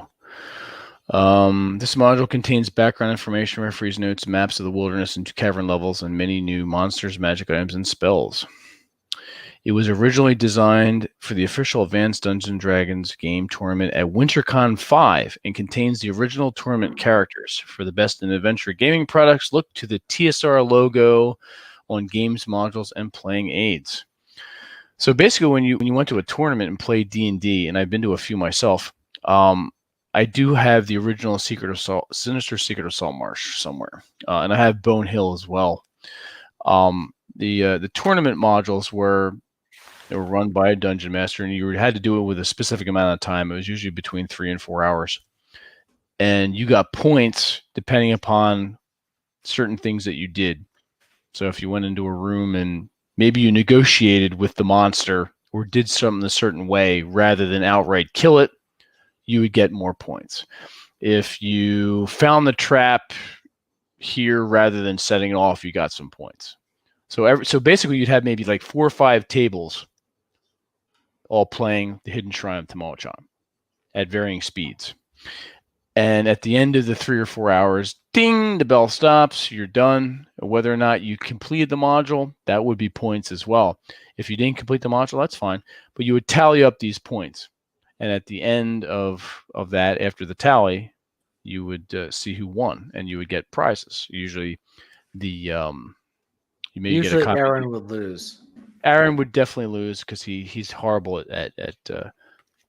he's horrible at D&D. So actually, no, Aaron's an old school DM. He used to DM too. He used to play. I think he played Shadowrun as well. And that's another game we used to play, Shadowrun. I played Teenage Mutant Ninja Turtles, Star Frontiers. I played BattleTech, Aerotech. BattleTech is really cool because it's like playing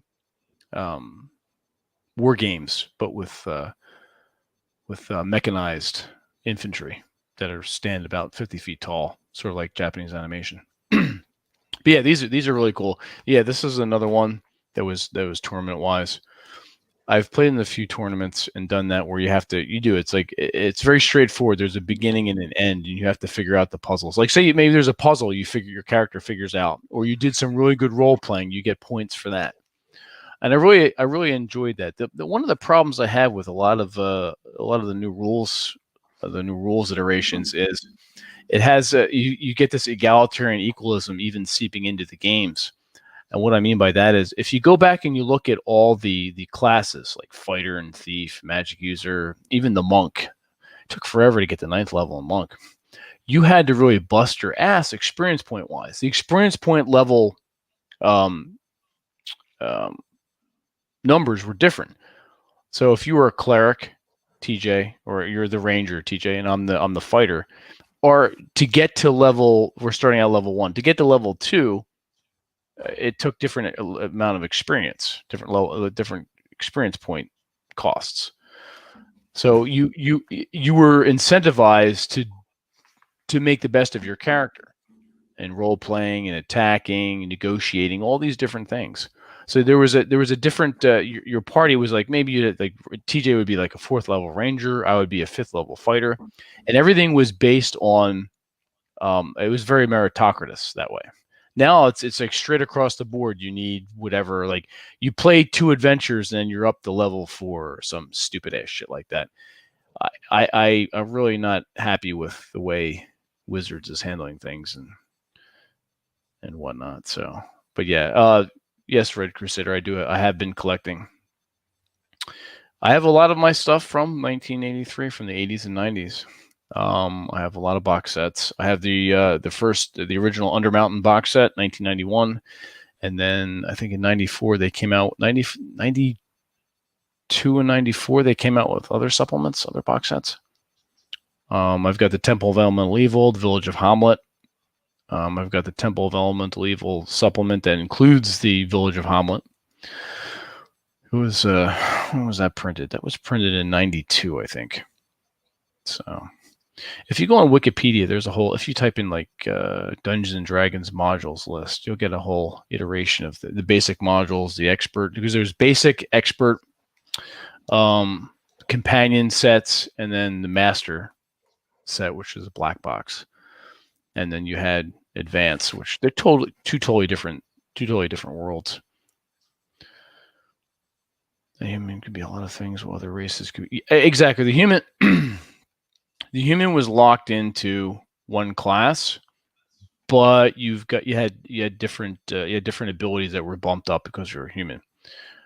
And there was no limit to the levels that you could attain. We're in the especially the basic set, if you were a half elf or a dwarf, you had a ceiling that you could get to. You couldn't go past a certain level. But you could also multi-class. Tell us about your custom homebrewed world. I never really had a straight up custom homebrewed world. I didn't have time. I really enjoyed the Forgotten Realms game setting. Even Greyhawk too. Although I didn't get into Greyhawk as much as Forgotten Realms, because when in its inception, Forgotten Realms was very it was not too mapped out. I mean, there were different supplement setting. I should actually break out all those. There was different regions like Thay, the North, Icewind Dale, Waterdeep. They had different supplements for that, but it was the world was Faerun was so huge, and in the Forgotten Realms, the portions that were mapped out were just so wide open for the DM to just create whatever he wanted. So I sort of had I would take modules like the Undermountain campaign set and tweak certain things. And my adventuring party gamed in that setting for almost 5 real years. So it was pretty cool. Greyhawk needs some love, but not in a new 2020. I completely agree. I think Greyhawk needs a look back, as it were, with the old AD&D rules.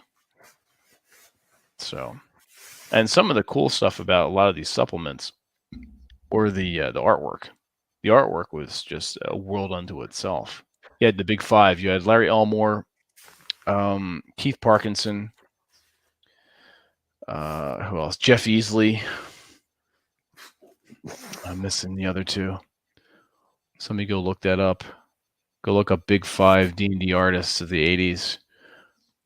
Larry Elmore, Jeff Easley, Keith Parkinson. He died in the 90s. It was sad.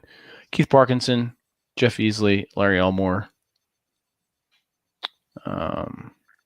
Jeff Grubb. It was Jeff Grubb. He might be a writer. Greg could be Grimdarky. What do you think, Vince? Yeah, it had a very if you want to go into like Arthurian legend, kind of like dark, very bare bones. I like Greyhawk for that. Yeah. Yeah. What was it to you, Vince? Very basic fantasy. Are you referring to Greyhawk or? We're venturing into territory I do not know very well. No, I'm reading all these comments. I'm like, I'm clearly the new guy. It's funny because I'm mentioning it in the newsletter. If you haven't signed up for the newsletter, go sign up for the newsletter.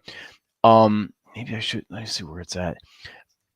So when you play D&D, when you play the old school D&D, you'd have your characters, and you'd have a mapper and what's called a caller. So all the players are sitting around the table and they're talking and discussing amongst themselves what they want to do, and they would let the caller know, and the caller would say, "Hey, Dungeon Master, this is what we're doing." So you kind of like you're a little organized, and then you had an official mapper, like the Dungeon Master would describe as best he could what you'd be seeing, and you would have to sit there with your graph paper and map it out. To me, that took up too much time, so I would pull the graph paper from them and say, all right, you're going out this far? Okay, and I would map it out for them. This is what you see. So I was sort of the mapper at the same time. Well, with Undermountain, it was such a huge dungeon. I mean, I could probably cover this entire wall and not do the entire first and second level of Undermountain. So I would tape together the graph paper of what they mapped out and saw. So if I were to lay it out, it would cover almost this entire dining room table here. I'll break that out next time. I still have that from 1991 to about 1996. TJ really is keeping it brief tonight. Yeah. Dragonlance Forgotten Realms books. Absolutely. My favorite is, I have to say, my favorite is Larry Elmore. Hang on, let me go grab some of the supplements with Elmore. In fact, well, here. Now, did I put it back? I did put it back. Let me go grab some of Elmore's work on some of these supplements. Hang on. All right, he's doing another prostate exam. That is my train, if you can hear it. I live next to railroad. The whale road, the twain on twack twee.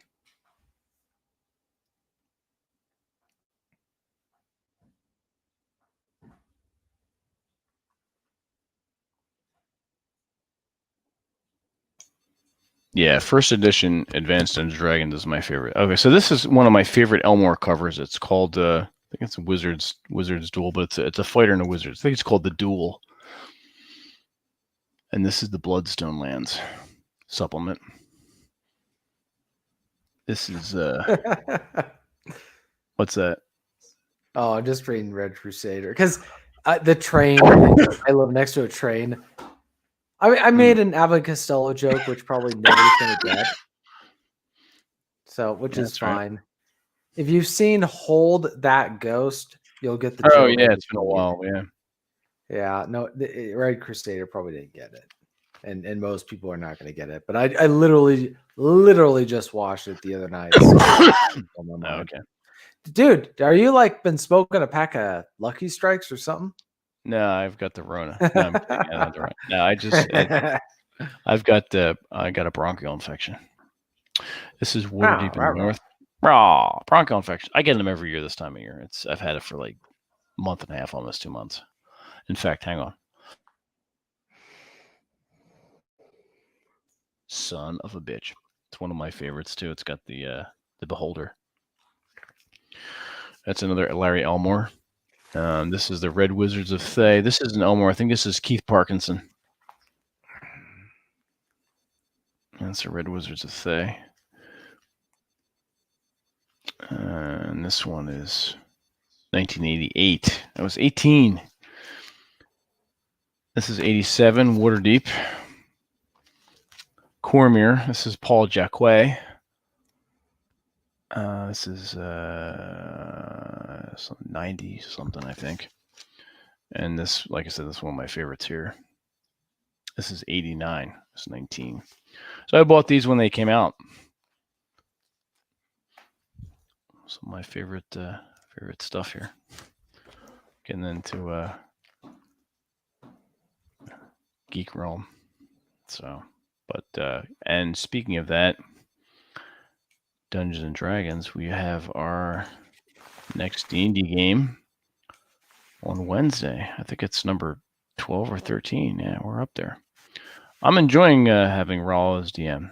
I mean, Drew's good too. Both Drew and Raul are great DMs. I'm having fun being a player. I never really, because that's the thing with D&D is like there was no internet. I couldn't, hop online and D&D players, where to find them, or meetups, or even doing this. Didn't have that. So I pretty much dragooned my brother and our friends from around the block, Billy and John. And we played events. We played the basic D&D for that first summer. Like every fucking day, we were under the carport of John's parents playing D&D. It was fantastic every fucking day. And I'd be like, at night, I'd be hex maps, doing wilderness settings and drawing dungeons and coming up with all kinds of scenarios. It was so much fun. It was so much fun. And then got into advanced, the advanced stuff. And just doing all unbelievable. It would be really crazy if I was DM. I don't know, Amos. You just started playing D&D. I don't know. I would give you a shot. I mean, but are you sure you want to do a celebrity D&D game? Being a fledgling DM. Before that would happen, I would say that I could. I'm not saying that I want to at this point, but.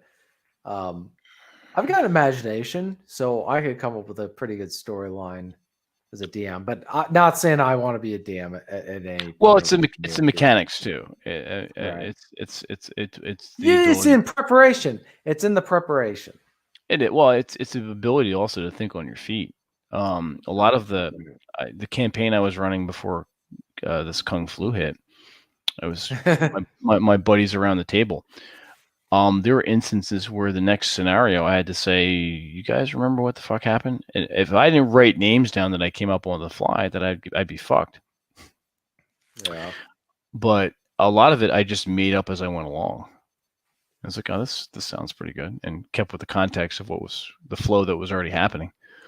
So, and that's part of the fun. I've always been a dungeon master. I mean, I like control, so it's that makes sense. And there have been instances, obviously, if I'm playing a convention or whatnot, but it's the amount of times I've been a player has been infinitesimally small. So, it's nice to actually spread the player wings, as it were. And I've never played a fighter before. I played a monk, a magic user, and a druid. In fact, one of the how the fuck was it? It was called Organized Confusion, Kahn. It was in Pennsylvania, and it was in like 1989 or some shit like that. I was fucking young, and that was one of the tournament games.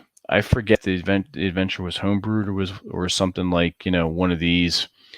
But I played a druid, and that was good. I came in, I think, first or second place as far as points. So that was fun. And I got some little certificate. I got a copy of the adventure. And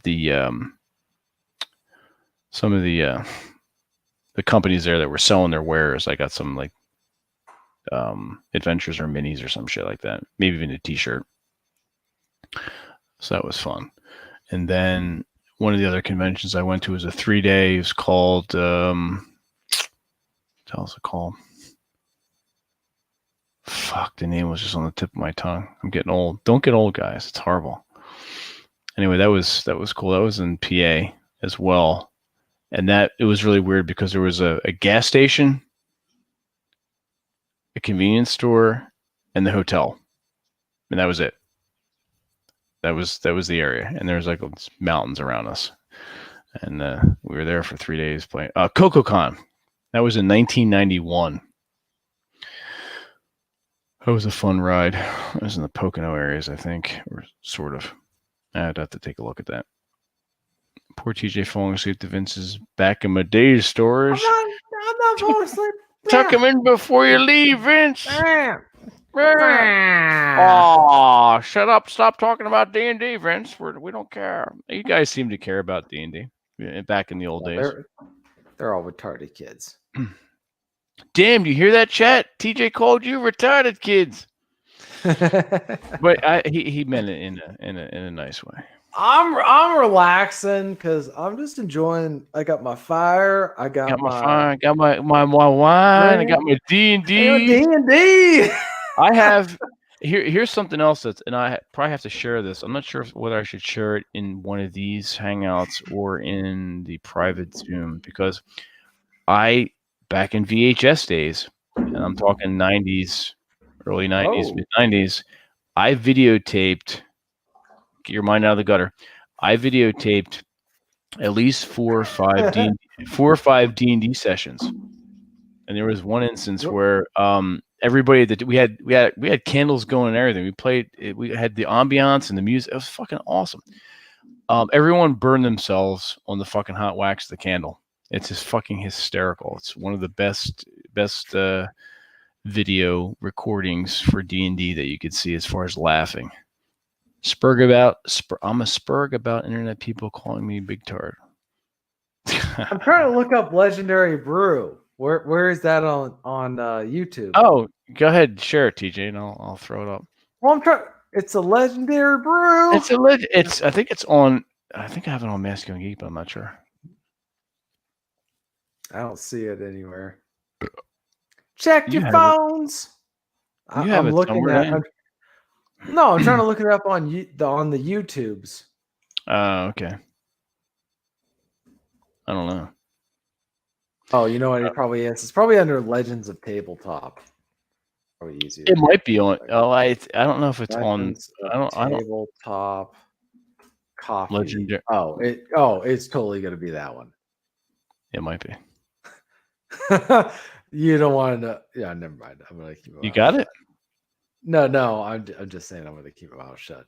Oh, the rest of what he said. Okay, here's what's hilarious. Guess what pops up among the top searches for Legends of Tabletop Coffee? What? This live stream right now. It does? Yes. That's weird. Okay, that's bizarre. 1 second. Let me see if I can. Funny. I thought I saved it. Tabletop Coffee. Rah. I know where it is. I'm gonna find that bugger. I know, right? I thought I posted it up on Masculine. Oh, here it is. Legendary Brew. Legendary Brew. Yeah. I'm gonna put it. I'm gonna put it. We just put it in the private chat. Oh, in the private chat. Yeah, you know the thing that's right next to us. Yeah. All right, let's see. Okay. I think we played this before, but it's still funny. Oh, it's so funny. It's very good.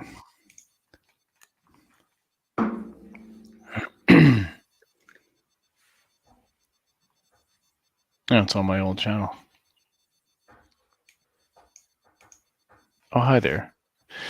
All right, let's see here. Raw.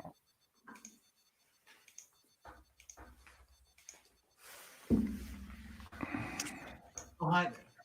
You know, when I play Dungeons and Dragons, sometimes I get a little tired. That's why I want to recharge with Legends of Tabletop Original Brew, which I don't know the actual name of, but it's a legendary brew! God damn it. Legends of Tabletop, available on the internet somewhere.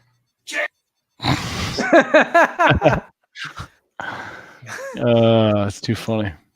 It's Legendary Brew. Legendary Brew. He was drunk as fuck too. Dude, that night was so fun. I remember that. That was a fun night. We were Gettysburg. He's like, I got my wine. My wine. I got my I got my pajamas. He was basically sounding like a white Bill Cosby. Well, you know what's funny is that one photo you took of me where I looked really unhappy at that one tavern in Gettysburg. Oh yeah. That was at the Farnsworth. Right. And what's funny is I was in a good mood because my waitress or barmaid, whatever you want to call them on the East wench, Coast. the bar wench. Yeah. Yes, the bar wench. Bar wench. She pretty was hot. She was cute. She was cute. She was cute. She had that. I mean, she kind of had that Teutonic chin going on, but I was like, that's all right. You can look past that. Yeah, it's fine. You can look past the rest it. of it. The rest of it was good. Yeah. Oh, the rest of it was like, yeah. She was built good. Yeah. Yeah. Good stock. Good stock. Good birthing hips. There's a good line for you to use, TJ.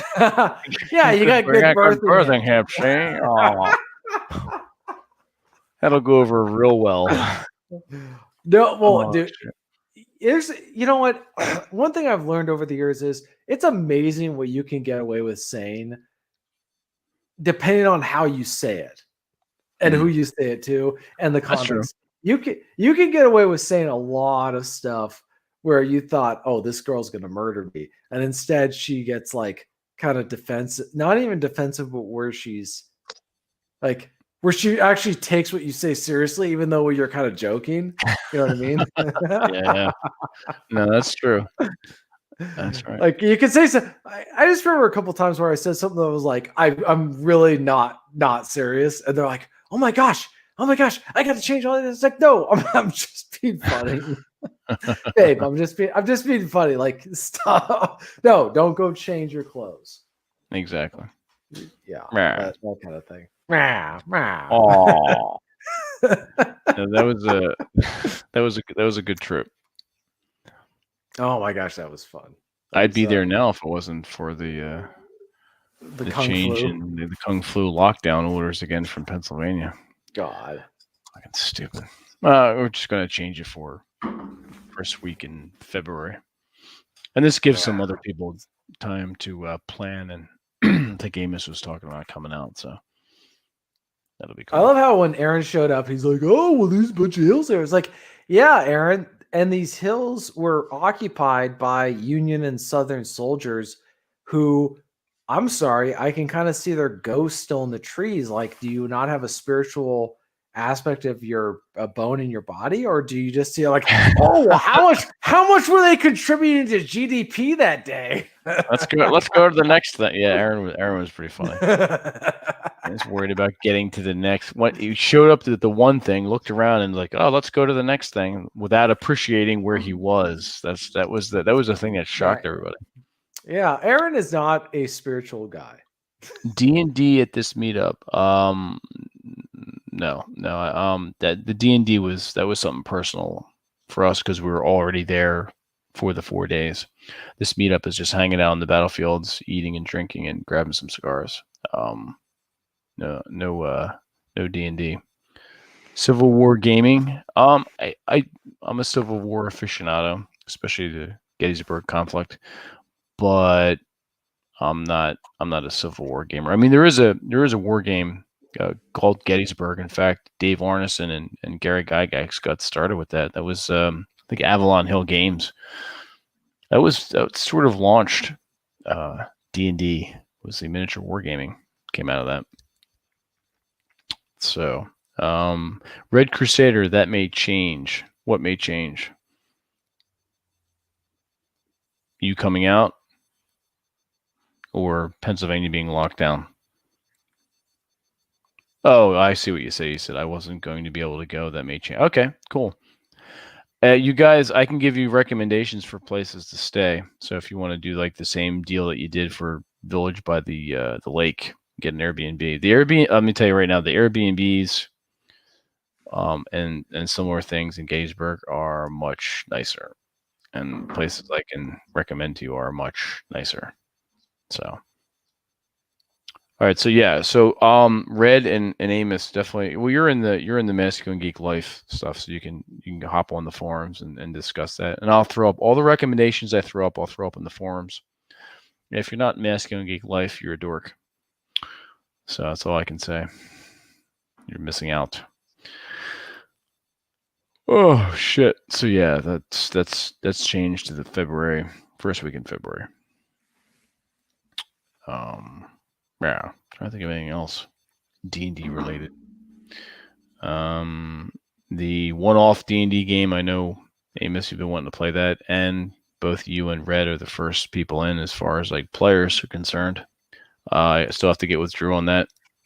He's had a busy December, so have I, especially with work, so and some other personal stuff. So it's been a bit difficult to coordinate and plan. I have to head off soon. I'm losing my voice. God damn it. Yeah. And TJ's just talking way too much. Way too much. I know. It's horrible, dude. You need to get a handle on that. I'm trying.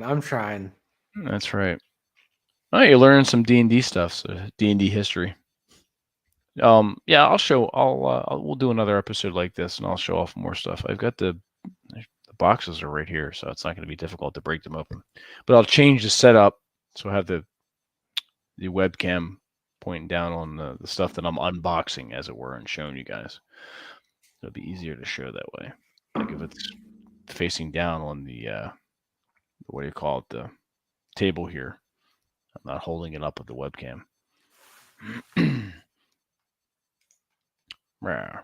So, all right, everyone. It's been 2 hours, and 2 hours is usually our, for the most part, fundamentally, 2 hours is usually our limit. Not for nothing. Not for nothing. And I know you guys want to go on to Red Evening with what did Aaron call them? Jack and Rob. When he did that one meme. It was I couldn't stop laughing. So like something in the Spurg. I don't remember, but those two fuckers are on it, obviously. Apparently mulled wine makes Vince ramble like an old woman. That's right, you son of a bitch.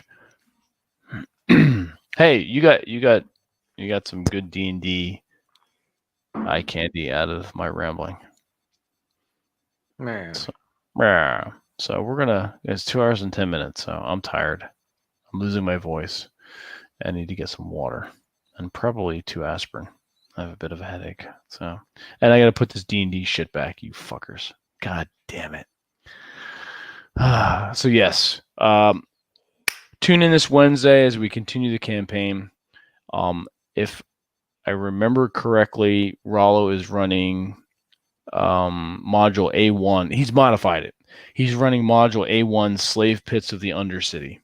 That was a great module too. I don't recall if that was a tournament or not. It may have been. There were a lot of those first modules were tournament ones. But that was 1 and 4. It was A1, 2, 3, and 4. There was one, I think Gygax did it too. It was called Against the Giants. That was for higher level players. G1, 2, and 3. That's right, Red. Rode hard and put away wet with the D&D gear. Yeah, it's either D&D gear or bondage gear. Indeed. So on that note, everyone, I want you to have great weekends. Everyone who's in Masculine Geek Life as a subscriber will be joining us on the Zoom MG Fortress meetup discussion with Aaron Clarey tomorrow at 2 p.m. Eastern. I'll send out the links on Twitter, and once again, check your email. And if you go on masculinegeek.life, I have it put up on the Fortress tab. Once again, if you are not a Masculine Geek Life subscriber, you're a dork. All right. Just drink more wine. Yeah, I'm all out of wine, actually, which is good. I'm done. I may have more this weekend. We'll see. I've come here to kick ass and drink wine, and I'm all out of wine. All out of wine, yes. Exactly what TJ said. I'm all out of wine. I finished that bottle right quick, see? All right, everyone. Make sure you hit the like button, subscribe, share it, hit the notification bell so you know when these things go off. It was a great fun chat, fun discussion. These rogue broadcasts are always interesting. You never know where they're going to go. And in this case, it went to Dungeons and Dragons, which is right in my wheelhouse. So, which is cool. All right. See you guys both tomorrow and Wednesday. So enjoy the rest of your weekends.